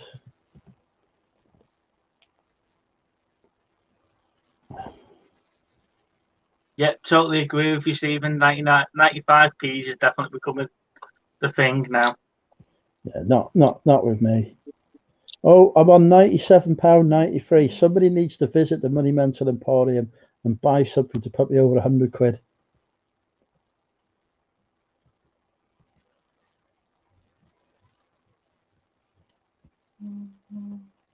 Just short of £100. Yeah, 95s is no good. It's all about 99. 95 is just as like as putting pineapple on your pizza.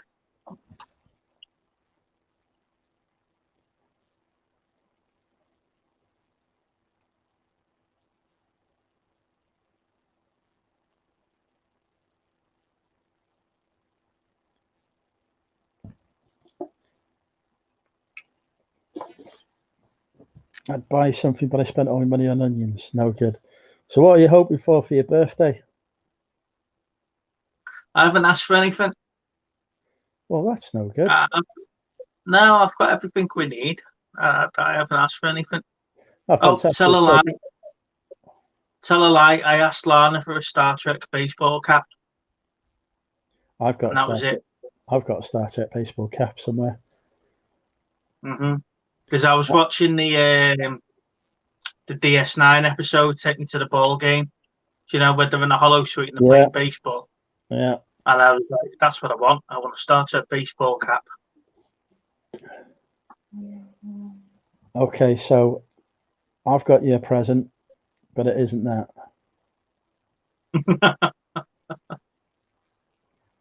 But hey, if you don't want it, I'm happy to put your present on eBay and make some money. I'm sure you've just got it out of your bloody eBay store. Just took it off listing and bringing it up. No comment. Resell it.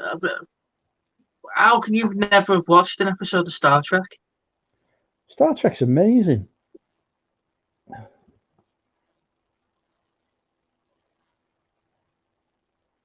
Yeah, that's the only thing I've asked for, really, is the baseball cap.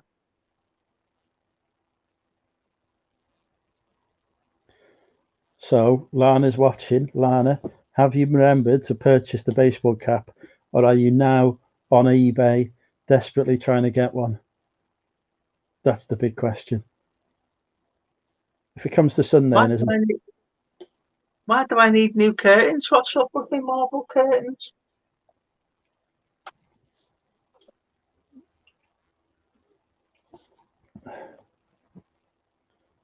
Oh, Star Trek Discovery is good PvP.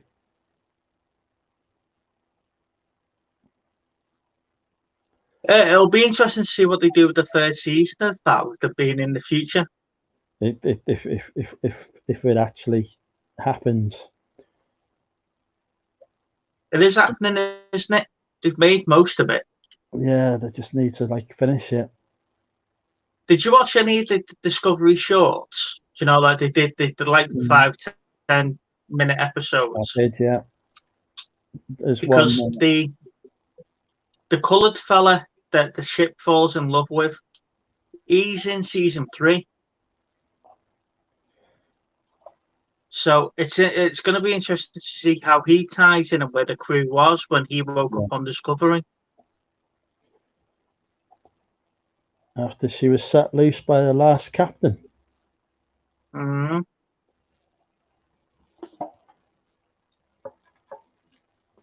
And we've got Pike as well.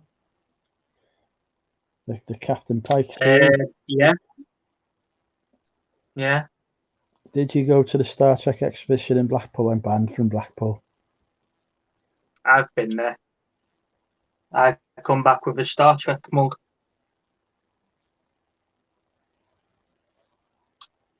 After having a good conversation with the bloke behind the counter that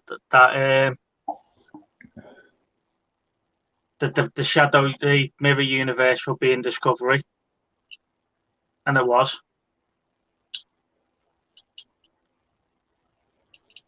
Isn't Pike from Dad's Family?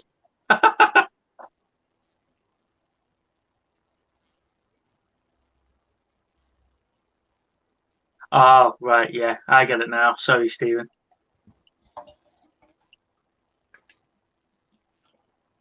Oh, he's moved on to dance music now. It's like having a cheap version of Wigan Pier in the garden. Has Lana not put in any requests as per my request? Lana, I don't think she's watching. Queen.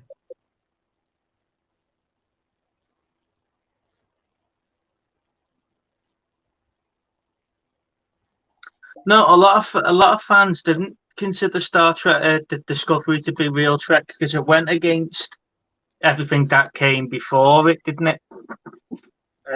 But then the last episode, season 2, sort of tied that all up with Spock, telling them to classify everything, didn't they, and never speak about Discovery again.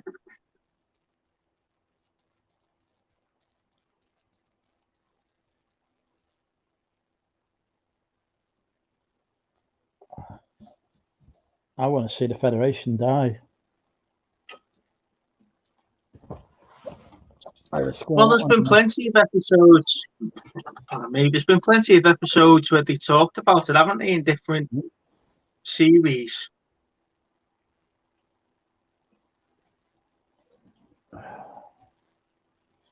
Is what's the bin? There's been something. Is it something like 67 episodes of Star Trek is dealt with time travel of various different forms? Yeah, something like that, isn't it? If I remember me facts in the episodes.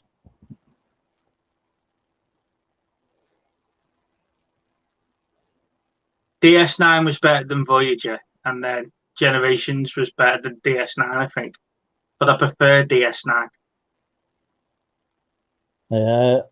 Of the TNG spin-offs, DS9's my favourite. Yeah. Enterprise was just a waste. I liked Enterprise until the last couple of episodes. And spoiler alert if anyone hasn't seen it, but the last episode of Enterprise let me down big time when it was a holodeck program for Riker based on the Pegasus decision. Yeah.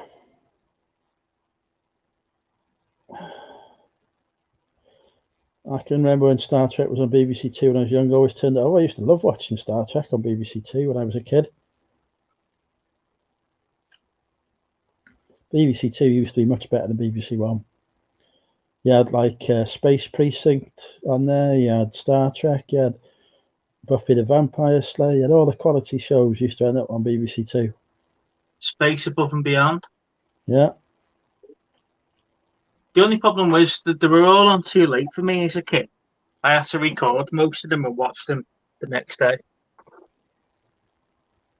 Stuff like Red Dwarf and Hitchhiker's Guide to the Galaxy reruns and stuff like that. It was all on too late for me.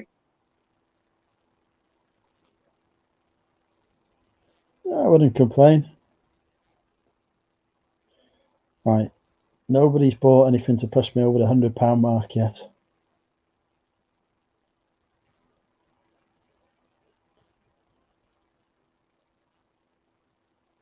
DS9 got darker after season 3. They had to soft boot it again, didn't they? Because it was failing. That's when they brought Worf in and brought the war and everything into the Dominion in properly. That's why it was quite dark towards the end.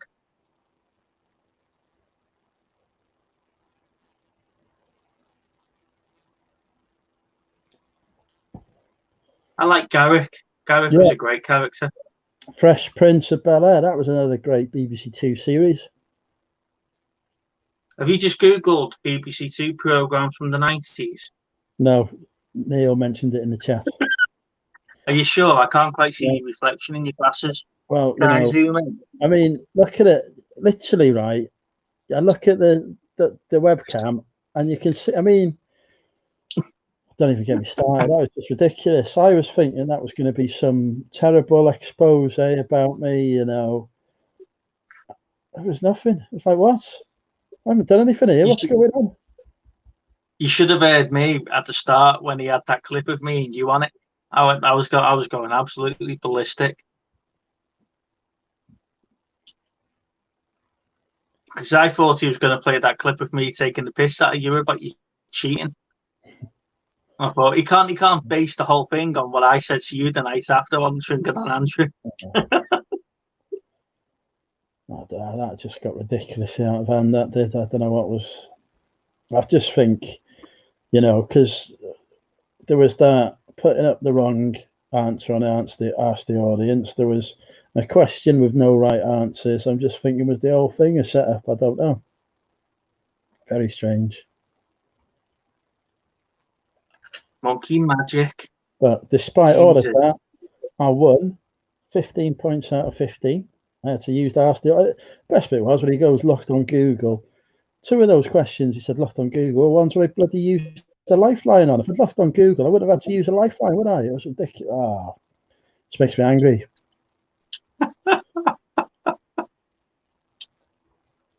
Here's a question for you, sci-fi question. What do you prefer, Star Trek Voyager or Babylon 5? I would go Voyager. I used to watch Babylon 5, but I just never really got that into it. It was more, I was watching it because it was sci-fi and it was on, which to an extent Voyager, but at least in Voyager it was a familiar universe and whatever, you know. I was invested in the characters. Garibaldi, I used to like in Babylon 5. When he disappeared, that was, you know, that was it for me. The first season of Babylon 5 had a really good casting characters, and then they just all started to disappear. It's when they promoted Sheridan to like Universal President or whatever in the later series that he sort of lost it then.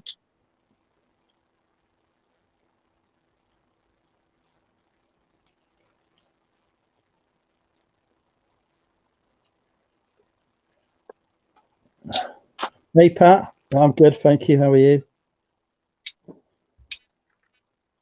Yeah, well, it's something to expose me, Stephen, but like I meant, like, as in get me naked. That's what I meant by expose me. Uh,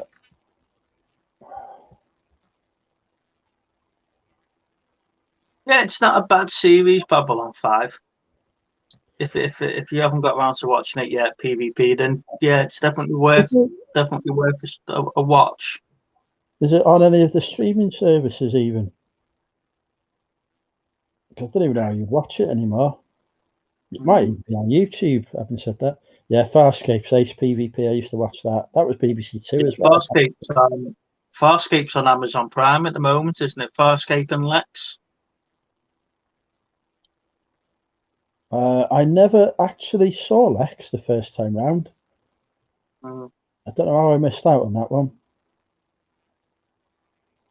The other one that's on Amazon at the moment is that Andromeda Yeah, with that had a lot of potential, but the bloody not Hercules. yeah, something Sabo is his name. Mm. Yeah, Lex was weird.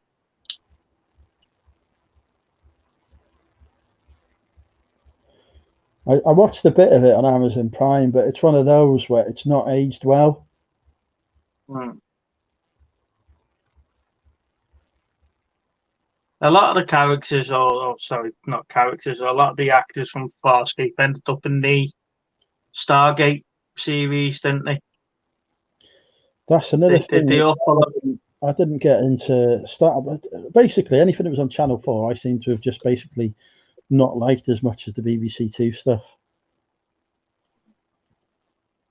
The one that I liked, the Stargate, was the Stargate universe, where they got caught up on Destiny, and they were working way they had no control over the ship and stuff like that. Oh, with what's his face? Amy Smith Beth. What's his fucking name? The actor. I should not Robert Carlyle. Oh, Yeah, Robert Carlyle, wasn't it? Robert Carlyle. Oh, hang on, we've got another guest. Hello, Peter. How are you? Hello. I was saying, Hello. Good. where you were. You okay? You good day? Yeah, I'm not too bad, mate. Yeah. Let me turn the sound up a bit. There we go. Yeah, I've just been busy editing videos. Editing. What have I said to you before about editing? Well, Overrated. everyone's different. People like these things.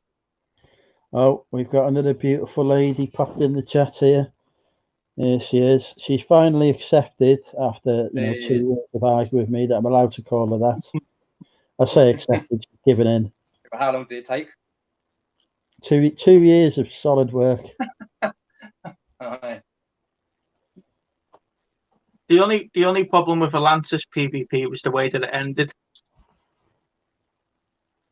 Because they crash landed back in San Francisco, didn't they, in the bay?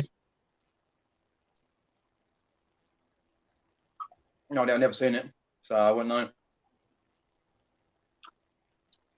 I missed that. I was distracted by a message. What did you say? Sorry. PvP was saying he really liked. He never saw Universe, but he liked Atlantis. I never Stargate really Atlantis. But I watched a couple of episodes of it, but I never got into it. I need to have a look at that really as well. Amanda Tapping was quite fit, but she was the main Stargate, wasn't she? yeah. We're just talking, Peter, about how great BBC Two used to be. Oh, hell yeah. Sorry, Stephen, spoiling the ending of it. So there's probably not a sci-fi series that I probably couldn't tell you how it ended. True. Okay, let's put this to the test. Futurama. Never watched it. It's not proper sci-fi. Well, How can it not be proper sci-fi? It's in the bloody 29th century. It's in the 29th century. I have not got time to watch cartoons, Andrew. I am too busy to watch cartoons. Right. Too busy much Okay. of a reseller for cartoons. So a man who believes that the Transformers film was one of the greatest films of all time, which was The 1986 Transformers extended movie was a superb piece of engineering and drawing. How you can write up 30% of the original cast, bring in another 30% of new cast to bring out a new toy line, and kill off Optimus Prime. That's a work of genius. I put that film right up there as Shawshank Redemption. and it was an animation, I believe. Yeah, so it's not a cartoon.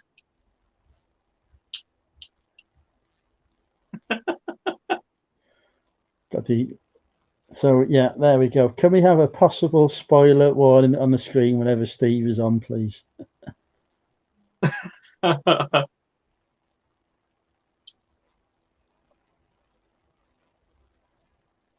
So how's Peter then? Yeah, I'm okay actually. Not bad, mate. Not bad. Just busy, but I'm still alive. I'm here. I've made it for once. Yeah. So have you managed to get out to the pubs or anything like that? Nah. No, I haven't actually. Just been busy with reselling and sourcing and being myself, filming stuff. I get halfway through and I give up, as you do. Filmed some bits today for a vlog and I got halfway through. And I was like, oh, I'll film some more at some point. Tell you what I have been watching on Netflix recently is the new series that they brought out called The Kingdom. Do you know about the cage fighters in the MMA? Not a clue. It was a series. Is it like 2014, 2015? Right. But it's like a modern day Spartacus. Is it like Glow? Because I watched that with the female wrestlers. That was all right. No, it's a bit more serious than Glow.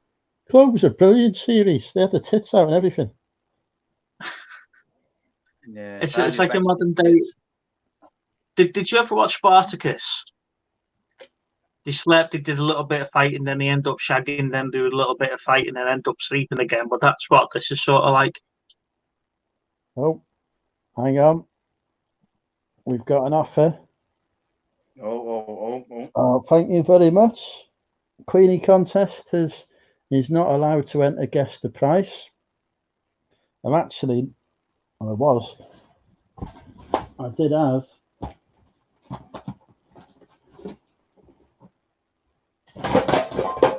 I thought they were in front of me what Queenie had just bought, but yeah, we have just sold a set of dominoes. Let's play guess the price.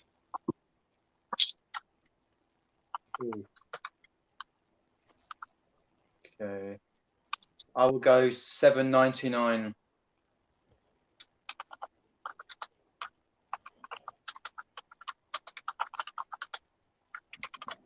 We've got $6.99. We've got £7. Yeah, it'll depend on the size though. If you got like a Richard Payne has got the mentalist point. Richard Payne has got the mentalist point. It is indeed $9.99. It'll take me over 100. A lovely set of vintage dominoes there have sold. Thank you very much, Queenie. You put me over with free posting. I only ever do free shipping. Put me over the £100 back. Amy's gone $4.99. I googled the answer, but you can't see me, glasses. Yep, Line of Duty is a good show. I've sold that on DVD before. Oh, Ashley's off. Which season are you rewatching, Stephen? Can I get them by next weekend? You will have them before then, Queenie. Fear not. You'll have them. They'll probably be shipped out over the weekend, so should be with you Tuesday, Wednesday, Thursday at the latest.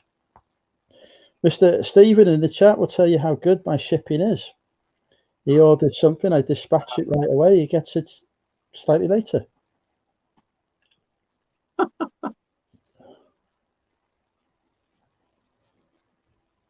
Yeah, I quite like Line of Duty. I can't wait for the next season.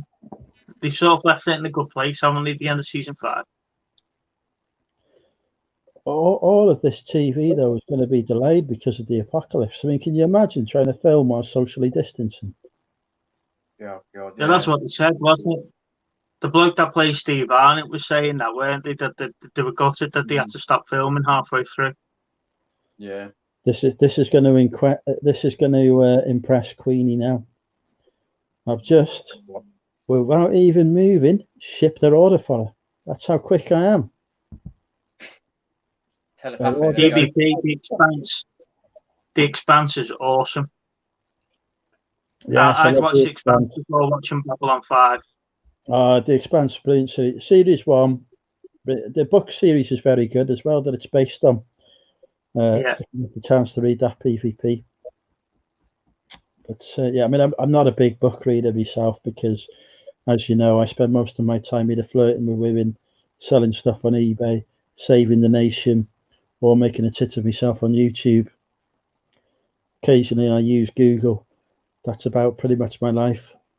Have you heard about this travesty, Peter? You know, me being accused of cheating after a glorious victory. Mm-hmm. Champion I am. Indeed. No, I've not watched The Dark yet. I tell you what I did watch on Amazon Prime when I'm supposed to be working was Swamp Thing. I'm gutted they're not making another series of that because that was quite good. I got about 6 or 7 episodes in, but it just was too slow for me. Because I can't wait for the second series of Dawn Patrol and the second series of the Umbrella Academy. Stargirl, I've been watching, as I now have Cody and various things on there that may or may not be legal. Mm-hmm. He's took the video down. We shall look at it. It's not on there anymore. Yeah, so I don't know if it's been taken down because I complained or he's deleted it because of the shit he was getting. I filled out. Speaking of which, I filled out a copyright violation form, whatever it was, on YouTube because he'd used the content without permission, which you could argue was fair use, but because the whole content of the video was having a go at me, I was like, that's not fair use. So I submitted that to YouTube, and big warnings on it about, you know, if you submit an inappropriate one, you'll lose your channel and whatever. And it's like, well, it's not inappropriate, is it? And then it disappeared. Well, I never had that problem because I don't have a channel. So I complained that he was using my image.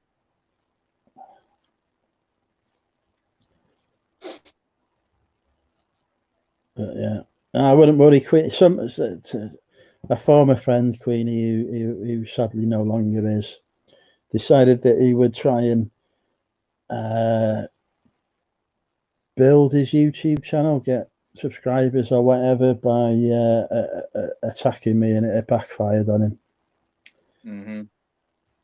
The best thing about that was the premiere he put on the beginning of it. He announced it, and then the video ended up being 3.5 minutes. Do you think they had like the intention of actually coming on live and talking through it, or did you think that was it? That it was just 3.5 minutes of them zooming in on you? I have no idea, but yeah, it was just mad. Yeah, and if I ever get my hands on that bloody ALG or whatever his name is in that bloody chat, I'm going to kill him. Cheeky little fucker. Pardon my language. Oh, Laney's popped on. Hi, Laney. Evening. All right. How are you? Very well, thank you. How are you? Have you managed to get your YouTubers for the charity event? No, not all of them. I've got 27, I think. So I'm 8 short so far. But I kind of stopped asking because other stuff was going on. So I was dealing with other stuff. Fair enough. I was going to say we've got another one here now, right, David? Yeah, I just heard Steve talking about that guy that was commenting as well. Like, straight going back at him as well. I don't know who the guy is. Like, Ah, bloody hell! Swear to God, if I get my hands on him, you know, they just hide behind like one profile, don't they? It's like, yeah, I don't know. That was that was an interesting. It's been an interesting week, put it that way. It's not been the most pleasant of weeks. but it's not just your channel though. There's been a lot on a lot of different channels. Yeah, I know Nick suffered it really bad on the quiz. I think that was really one of the worst ones.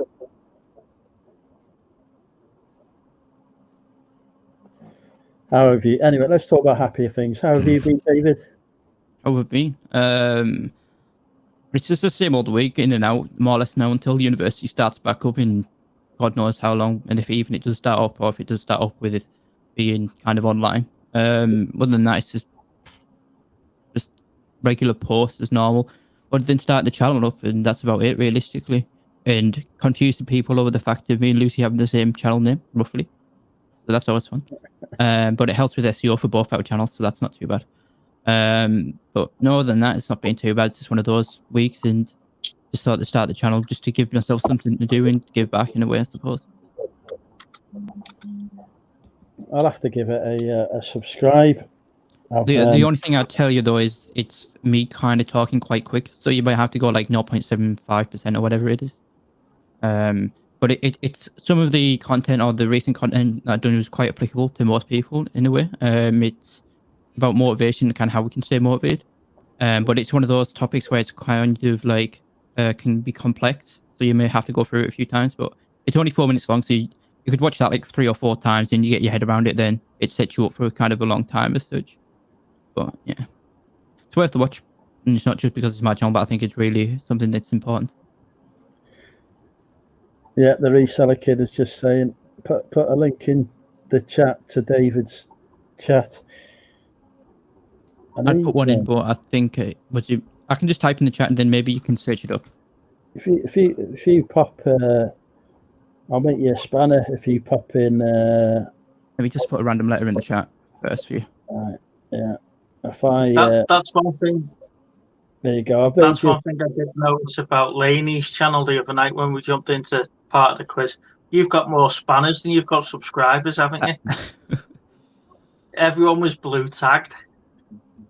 No, but the reason being, I was being clever because loads of the channels have been attacked by trolls, right? So Nick and Andrea's was, Lex's was, and quite a few other channels have that happen. So I thought what I'll do is I'll go in my channel, go through people who've been on previously, spanning them all up so that when someone comes and they try and imitate them, they can't. And so in the end, they did still come, the troll, but it tried to imitate me by telling me I wasn't relevant to be made in the. That's ridiculous. On my own channel. Yeah. Mm-hmm. Didn't somebody get blocked by accident? I thought it was just clever, me. Yeah, I think Kate got blocked in the quiz chat, I think. Kate got blocked in the quiz chat.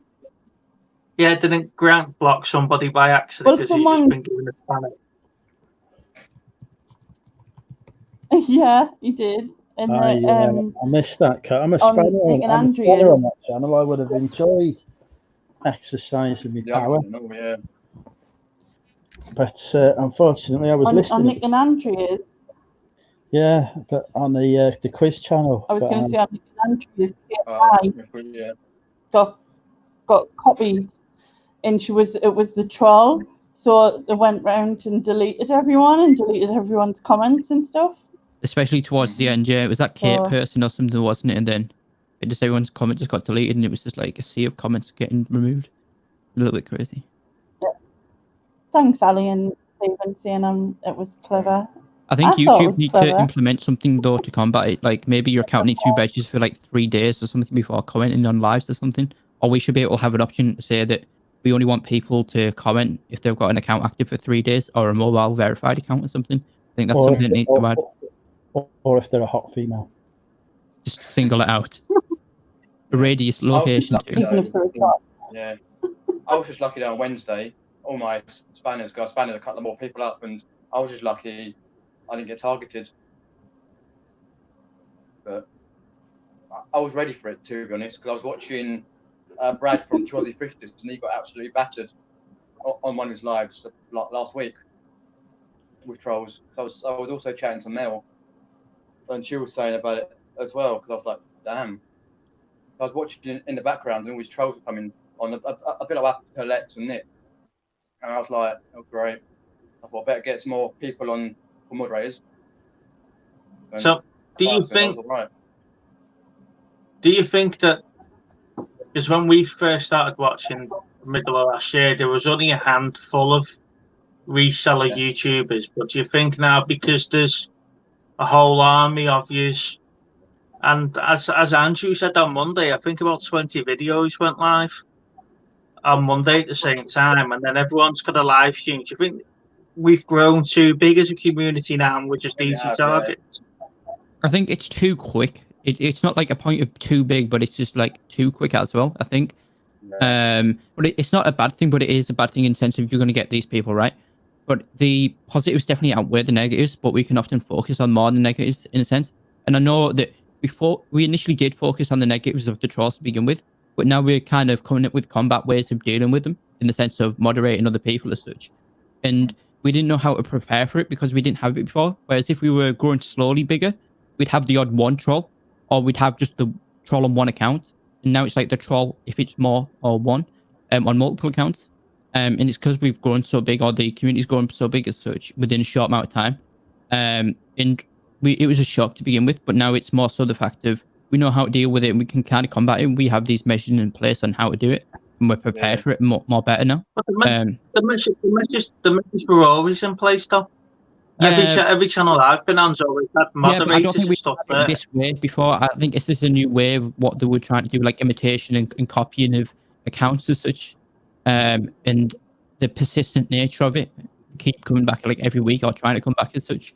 And them trying, it's very weird, isn't it? Because they're trying to not just copy the account names, but they're trying to copy the behaviors of the people they're copying as well, and trying to answer the questions that we're trying to ask to prove if people are real as such. But there's actually a way around it. YouTube actually used to allow you to look at the profile of the user. It doesn't allow you anymore, but there's a way you can check the channel ID, and that's a way around it. So they're actually not going to be able to do it soon, so we can check their channel ID, especially with the channels that we know regular users as such. We can match it to see if it's the right ID, so that's fine. But yeah, just getting used to it, I guess, and it's just a part of the situation. It's something you have to deal with. True. I mean, to be honest, they could have been vicious, you know what I mean? They could have been disgusting or anything. They weren't. I mean, they were just kind of annoying a little bit because obviously we didn't know who was real and who wasn't. It felt like you couldn't be helpful towards people as well. Channel. Yeah. Yeah, copying their profile pictures and the whole of everything.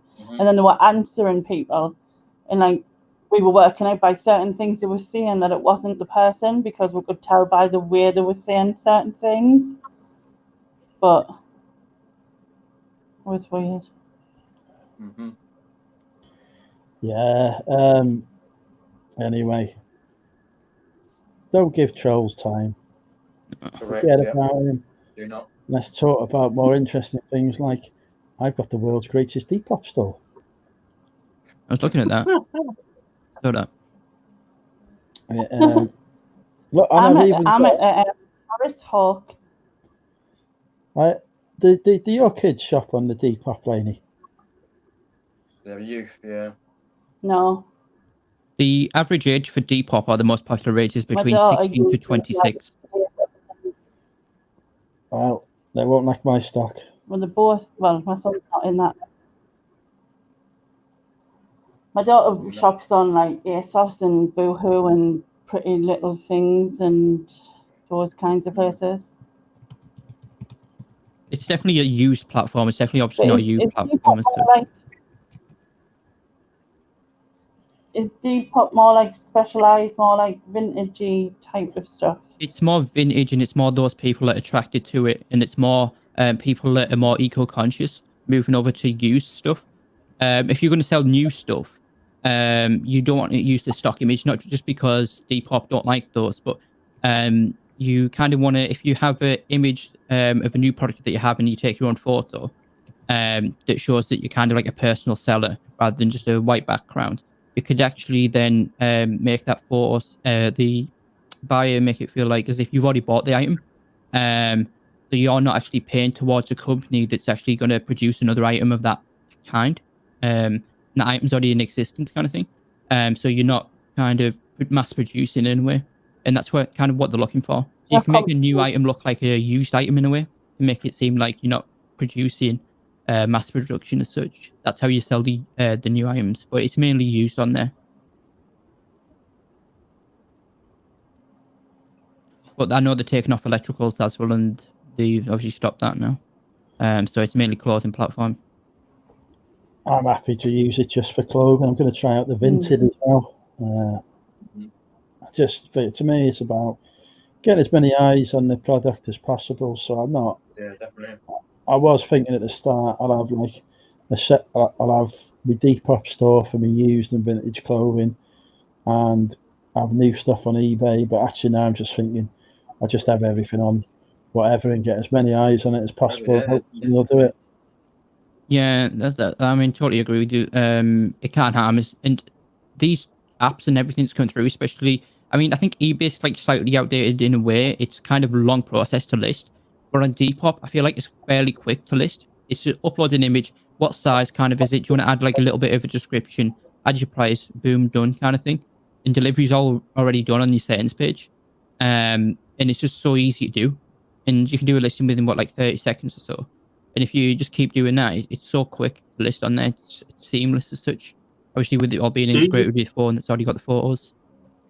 Do you think eBay's out of date, or do you think eBay's just become too complicated to list because of all the variables you've got to put it down for the search I engine? think they're trying to lock us into giving more information out. But I think the online site, to me, it's recently been updated in terms of the design as such and the looks. But I don't know, it's just weird to me. But I think they are put, like what you're saying there is probably true in the sense of they're trying to push us towards putting too much information in.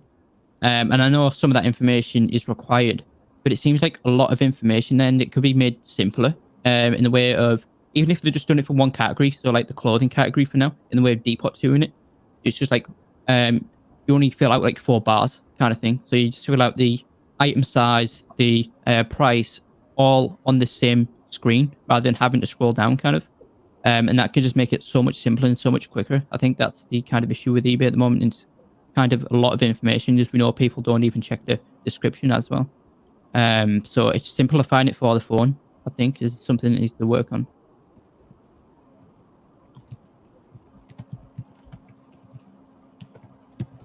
And I think if eBay wants to adapt in the sense of the vintage clothing, they might need to open up their own kind of app as such for it, because the vintage clothing, in the sense of what it is, it's obviously more attracted to the younger generation in the sense of being 16 to 26. This is the age range.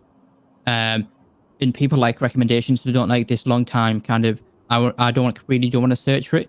And I think there needs to be some page where they can have like, based on your search history, this is kind of what you're looking for. This is something Depop does well in the sense of the explore page, and you get all that information of this is kind of maybe what you like. And by doing this, every store has a chance to appear on the list as such. And I think that's something that eBay need to do. Maybe have a new app as such for themselves, or even just have like a clothing section on their app. Maybe something like that. Well, they have started bringing up stuff based on your previous searches. Yeah, but I do get it when I sign up to. I get them when I sign on to eBay because I'm a big toy geek, so I like looking at the toys, and it comes up with all the stuff that people have listed newly and stuff like that, and it's all characters or genres that I search for. But then you go and buy from Bloody Carby Chris anyway, instead of the world's greatest bloody eBay seller.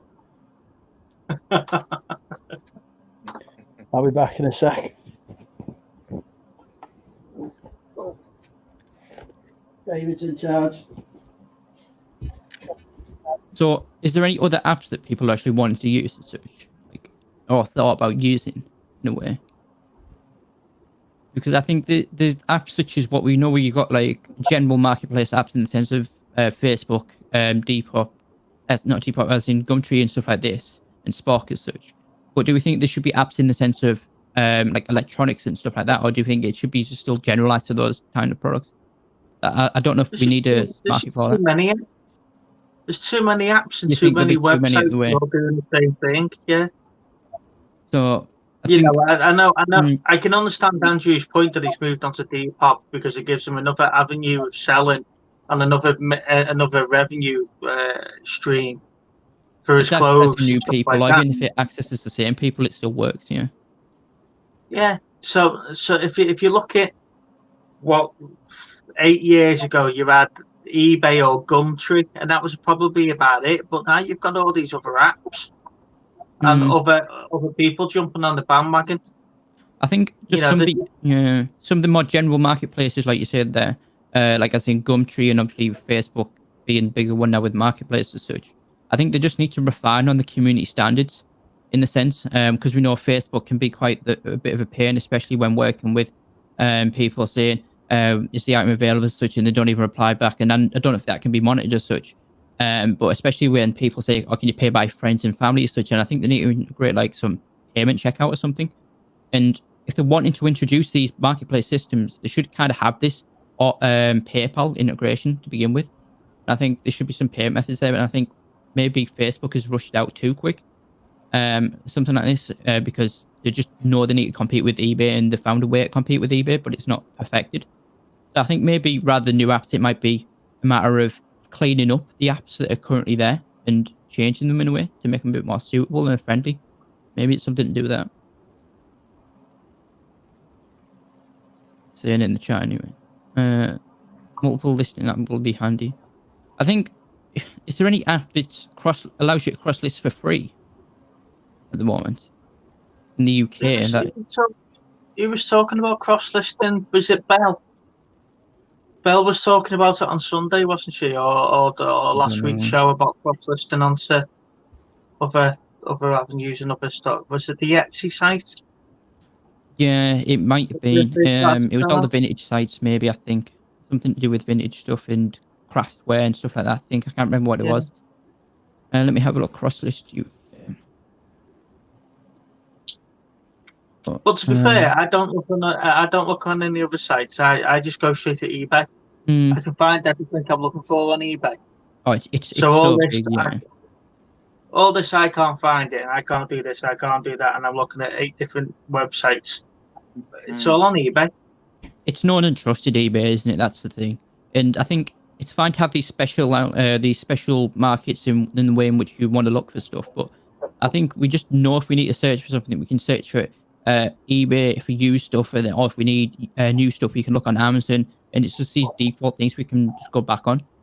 But I think Facebook Marketplace is not a platform for end consumer at the moment. I think it's a bit weird. It's used, I think, for kind of bigger items. So as in your white kitchen goods, such as like obviously like fridges and stuff like that. People trying to clear the house of furniture.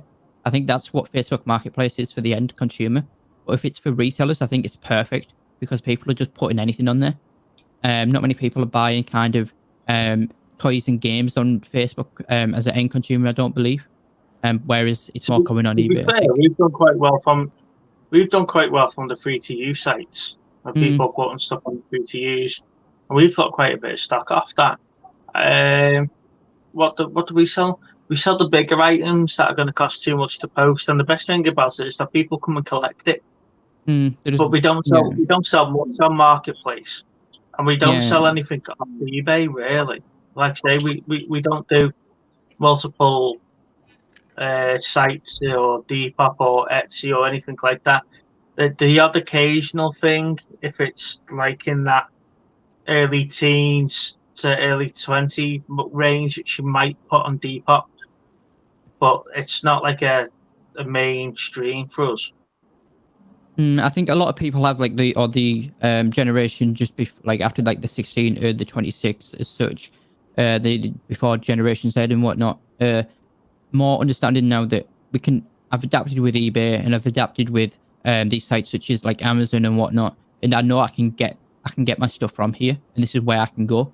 I don't need to venture out, and I've just used it, and I don't need to change it. But I think the younger generation is a little bit more daring and a little bit more willing to take on these challenges of looking for stuff and kind of being a bit more proactive in the sense of obviously we know vintage in the sense of what's it called? Sustainability is a big factor for the younger generation, such in this big factor that's actually come up within recent years.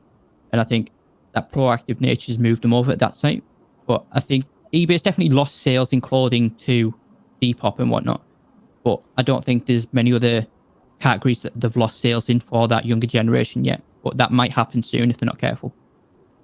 So Donna's saying there that she cross posts between eBay and Depop and Etsy.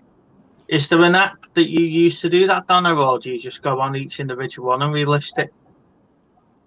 Anything that automates your time so much better. It's just so nice. I don't want to be there sat there. If I can take off 5 minutes of anything, I'd do it.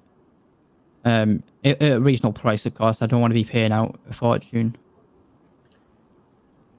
Hello?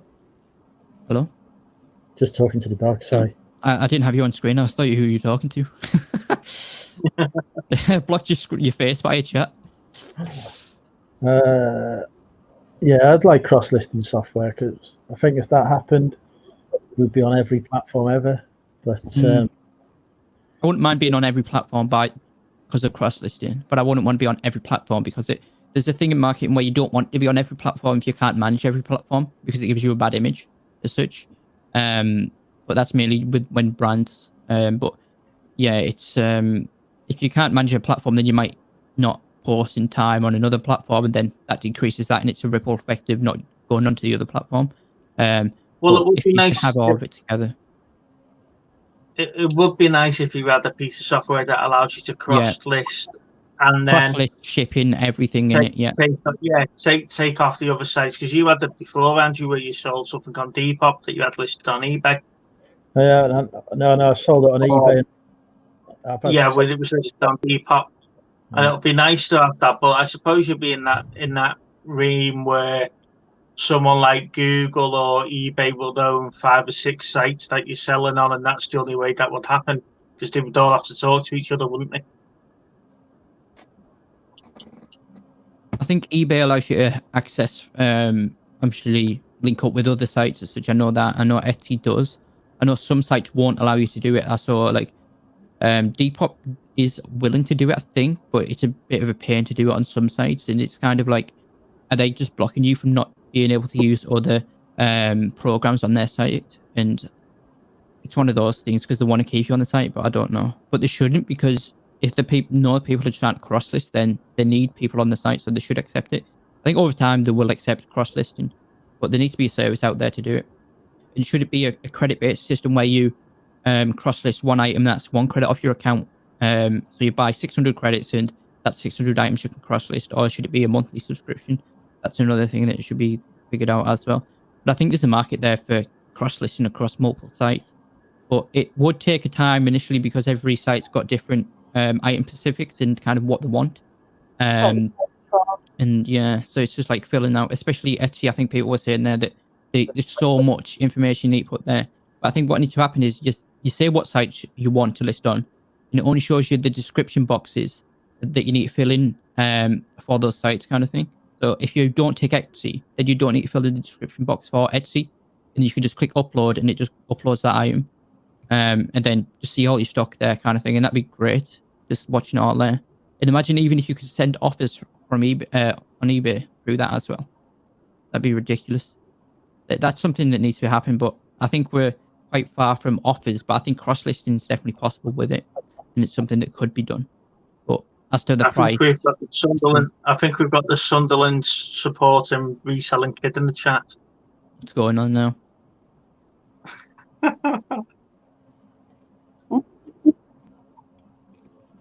Sunderland supporting reseller kid. Yeah, it looks like he's getting trolled. Peter, there's a question there about your Aquaman skin. If you Yeah. got it yet before, mate?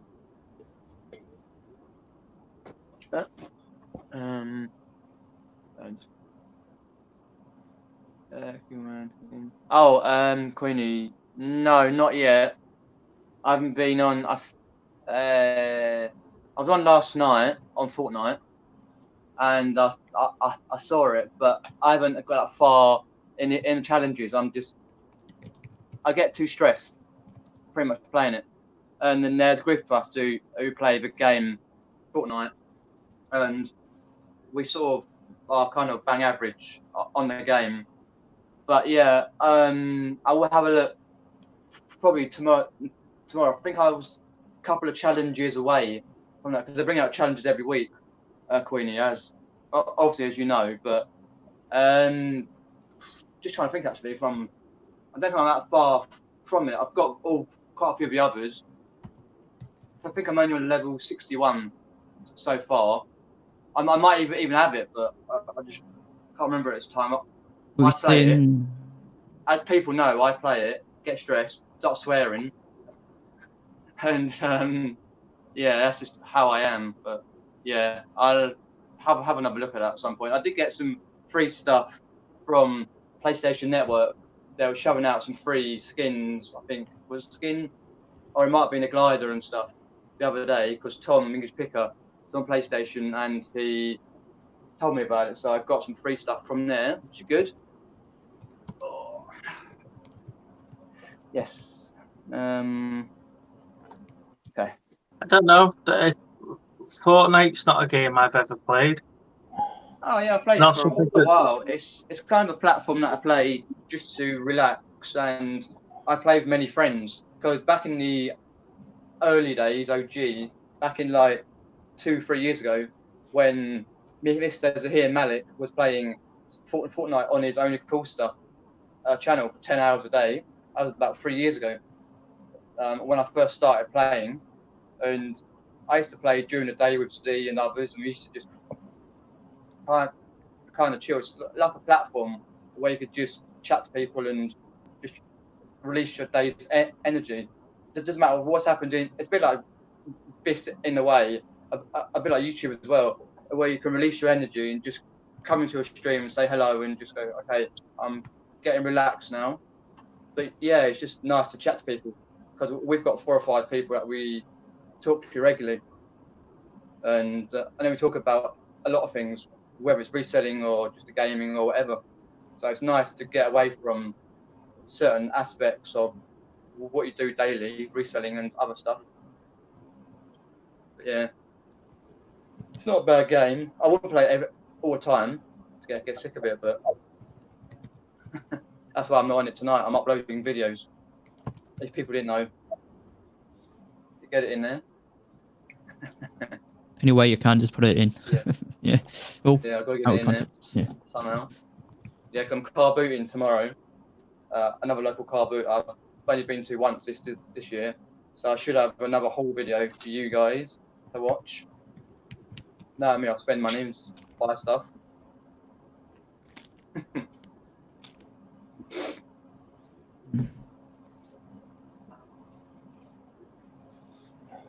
Yeah, just to confirm, that was the right one we timed out, by the way.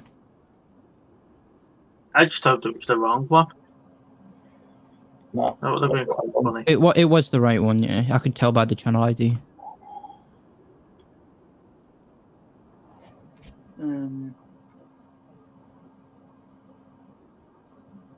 So when are you next live then, Lainey? Tomorrow. Tomorrow. 2 o'clock in the afternoon with Ashley, because she's doing question timed, and then 9 o'clock on the night just for a random live.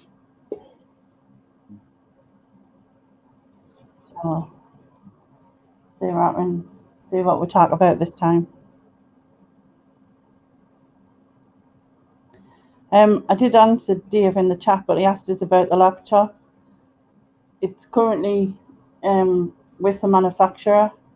I had to send it back after doing all the things that they told us to. That's just to send it to them. They sent us an email today saying our engineers are currently unable to find a fault with this laptop using their test operating system. Could we please have your password to log into your OS? I assume that means operating system. And the engineers have also asked if you can inform us which blue screen error you are experiencing. But I got 2 blue screen errors. Why I can't say that. One, it was just a letters and number code, and the other one, which said, 1 second. The other one said faulty hardware, corrupted page. So I didn't know because I'm not technical, but Just send them both to them. hopefully they didn't sort it out. Oh, Yeah. I did. I sent them both. So see what they say.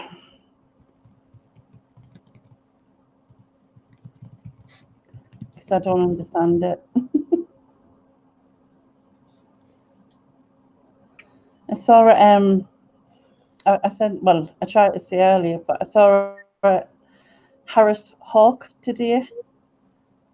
Bird of prey in the local park.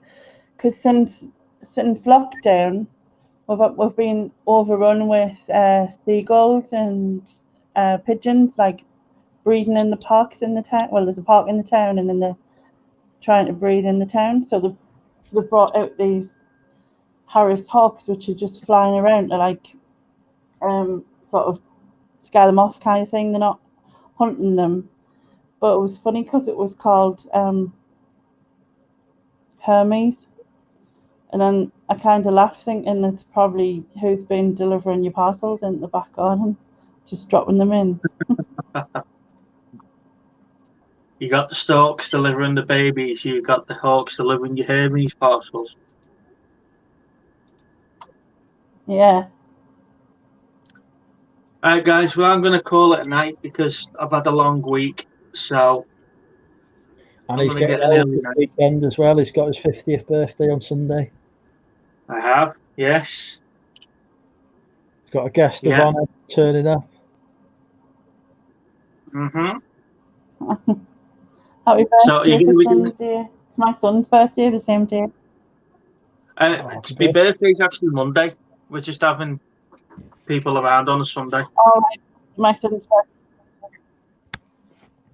My son's birthday is on the Sunday. It's 27, and he's going bingo.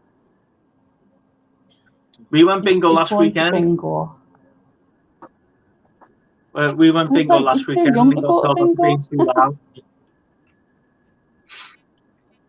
But yeah, it's good fun, bingo. It's not like it used to be. Right, guys. Yeah. Well, I'll catch you later. Have You were fun. saying it was like that. Take care. See you on Sunday, Good mate. night, Steve. All right, catch you later. All right. Have a good time.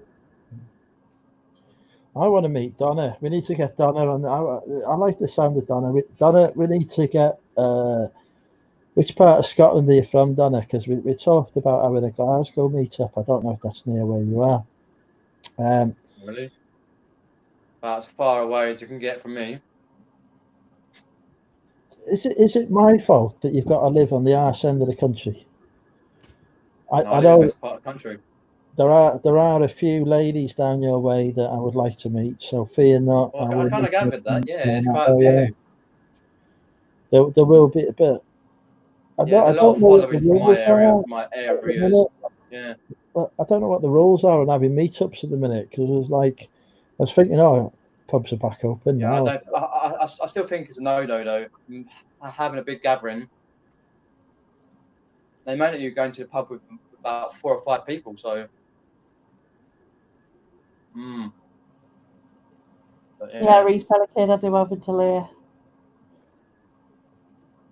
But I'm sure next year. It's really annoying because if someone's as long as it's all good.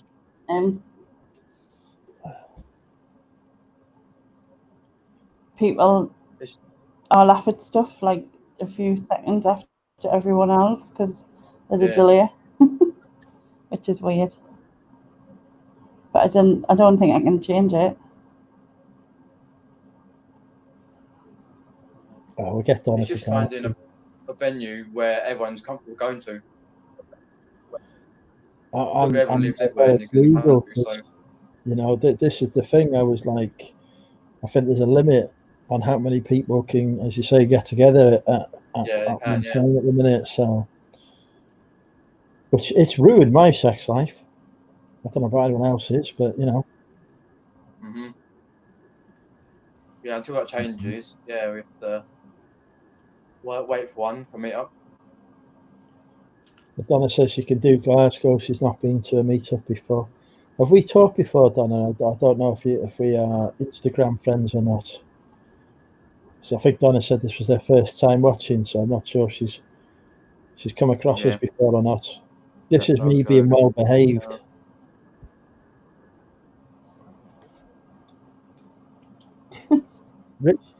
Richard's driving a minibus Well, from England. I am very gentle, Neil, as we know.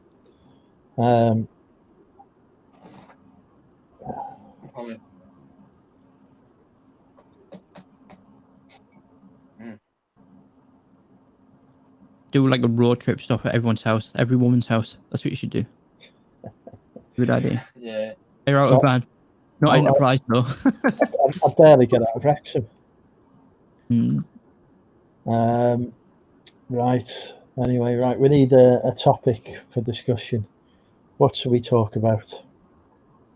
We need What do you want to talk about? I'm too drunk. I'm back on the Taurus.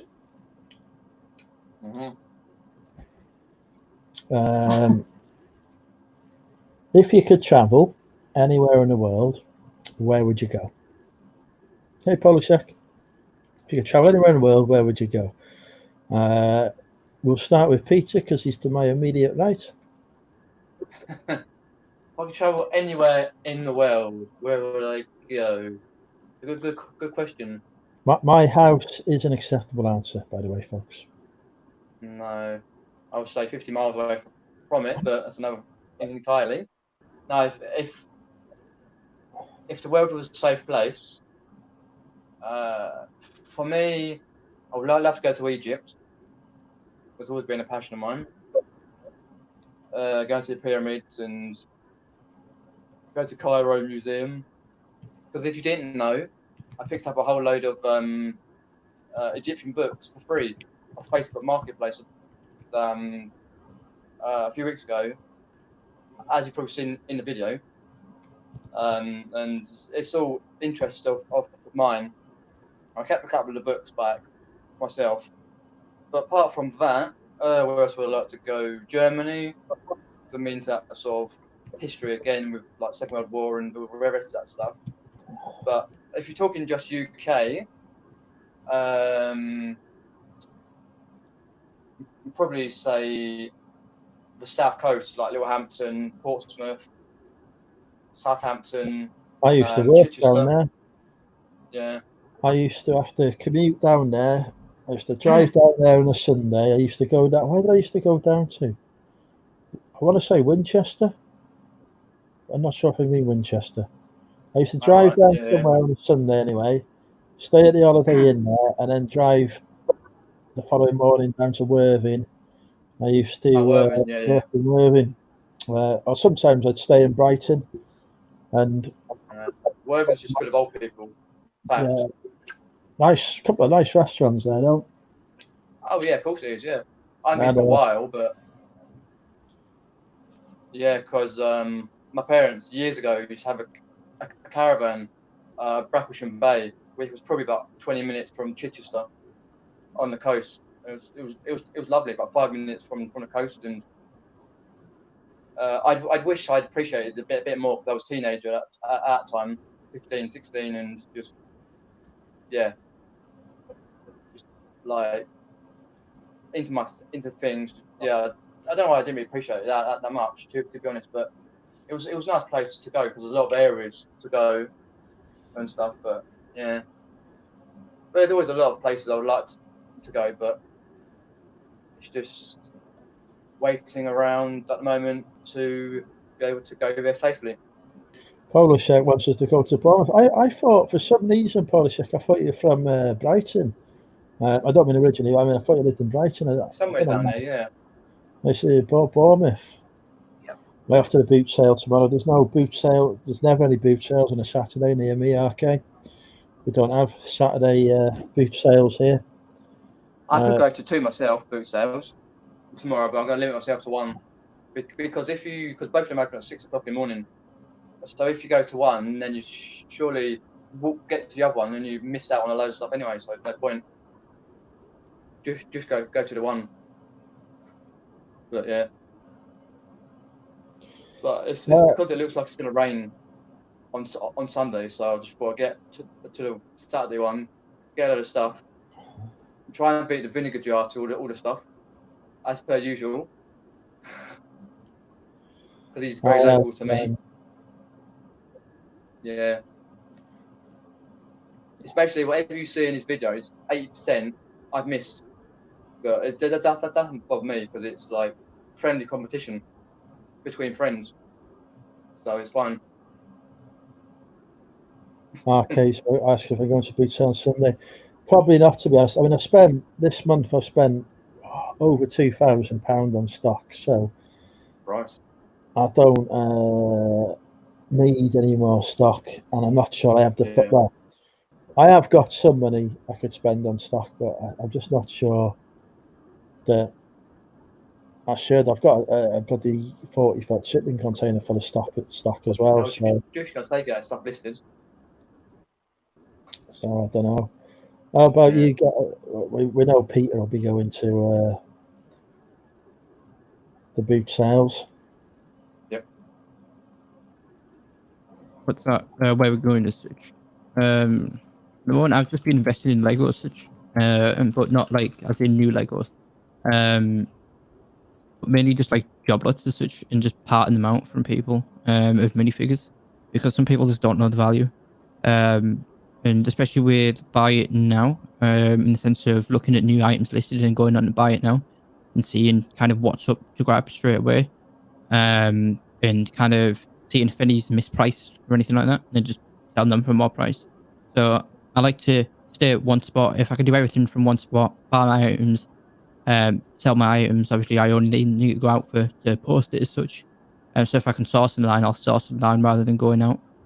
Much easier for me, and I can get on with my other work while I'm here. I don't have to travel back and forth and deal with people, because at the end of the day, people are just going to waste my time as such. In my opinion, the mental block is 2 minds never really think alike. So it's, if I have to deal with another person verbally, then I'm not going to do that as such in terms of transactions.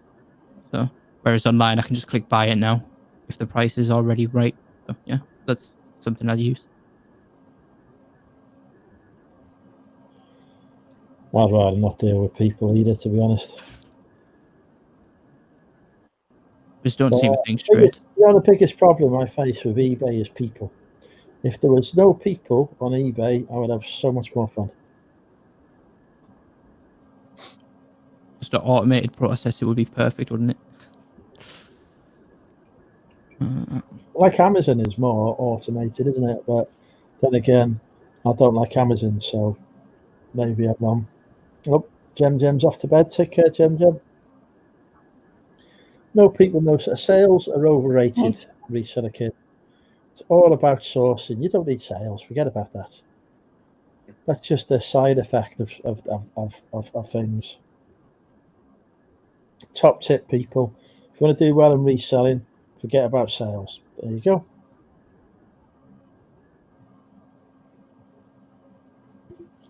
I just hate when a buy just leaves you a massive paragraph that you have to read through, and it's just like, okay, great. You know what this is going to be about? It's going to be about something that's gone wrong. And then they're going to open up a case against you or something. Or you get that one person that's got one feedback in the buy from you, like, okay, great, yeah. Give me a week and then it's going to go wrong. And what is it now? PayPal are allowing up to what a year or something like that for an open up for a case because of all the situation. So now you have to check PayPal up for a year. Ridiculous. But some of the buyers can be a bit weird. When are you going to start listing your container started? So I've already started, Dave. I've pulled out a few boxes, listed some of it. I've got a car boot where I'm going to get rid of the stuff that isn't worth listing. I'm not saying it's not worth selling, just that by the time I've listed it, I'm not going to make a lot of money on eBay, so that'll just go to the car boot.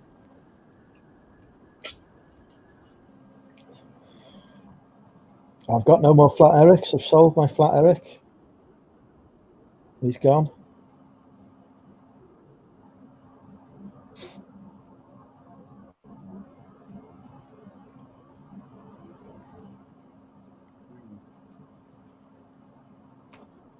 Weston, will you be listing anything from your container for the challenge or just RA stock? Depends how quickly I get through the RA stock, Derek. I've got bags of it still to work through, but I'm actually house sitting for Mother next week as well, so it's not the best week for me to do it, really.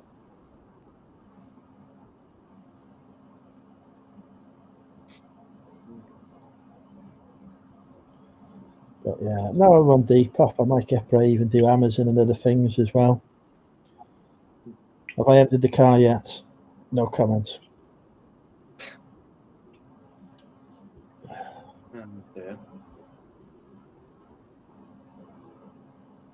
Yeah, but to be fair though, folks, if Andrew took as long as he took to get a wok out of the car, it is taking to get the stock out of it.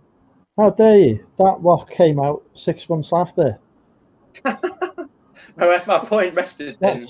That come in within, within a year. I have seen you to 2 DBG a cup of tea. Very nice. Right.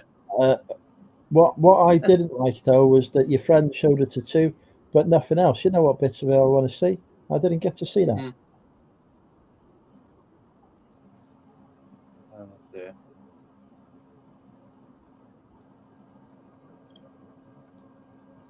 I'm off now anyway, so I wish you all good night. See you tomorrow, probably. Yeah. Take care. Pleasure to see you, lady. Yeah. Take care. I'll be live tomorrow if anyone wants to take part in the chat with Ashley at 2 o'clock. There you go. 2 o'clock tomorrow. Lainey will be live, folks, on the Big Girls Really Do Cry channel. Give it a watch. DBG saying good. See you all later. Bye. Yeah, take care. Take care. I'm going to go to bed in a minute as well. Yes. It's one of those nights, isn't it? I'm shattered after a week of saving the nation. Yeah, fair enough. After a week of worrying for some petty thing. That too, yeah. Week of emails. Yeah, it's been an interesting week. But yeah, we'll say good night to the people of the Money Mental UK community. Thank you all for watching. So I've got 54 watching at the minute. Lovely to see all of you. Thank you, Queenie Contest, for your purchase. I will get that off to you as soon as possible so that you've got it for your weekend camping. Good night, everybody. Thank you to our guests, Peter, David, Steve, and Crillon and Laney. And Derek's trying to get a free flat Eric. I really can't see that happening. Don't forget Krillin. I think you said Crillon, no? Yeah, Crillon was like a bit. Night, everyone. Yeah, take care. Hurricane, thank you. Take care. See you all soon. Bye for now. See you later. And we are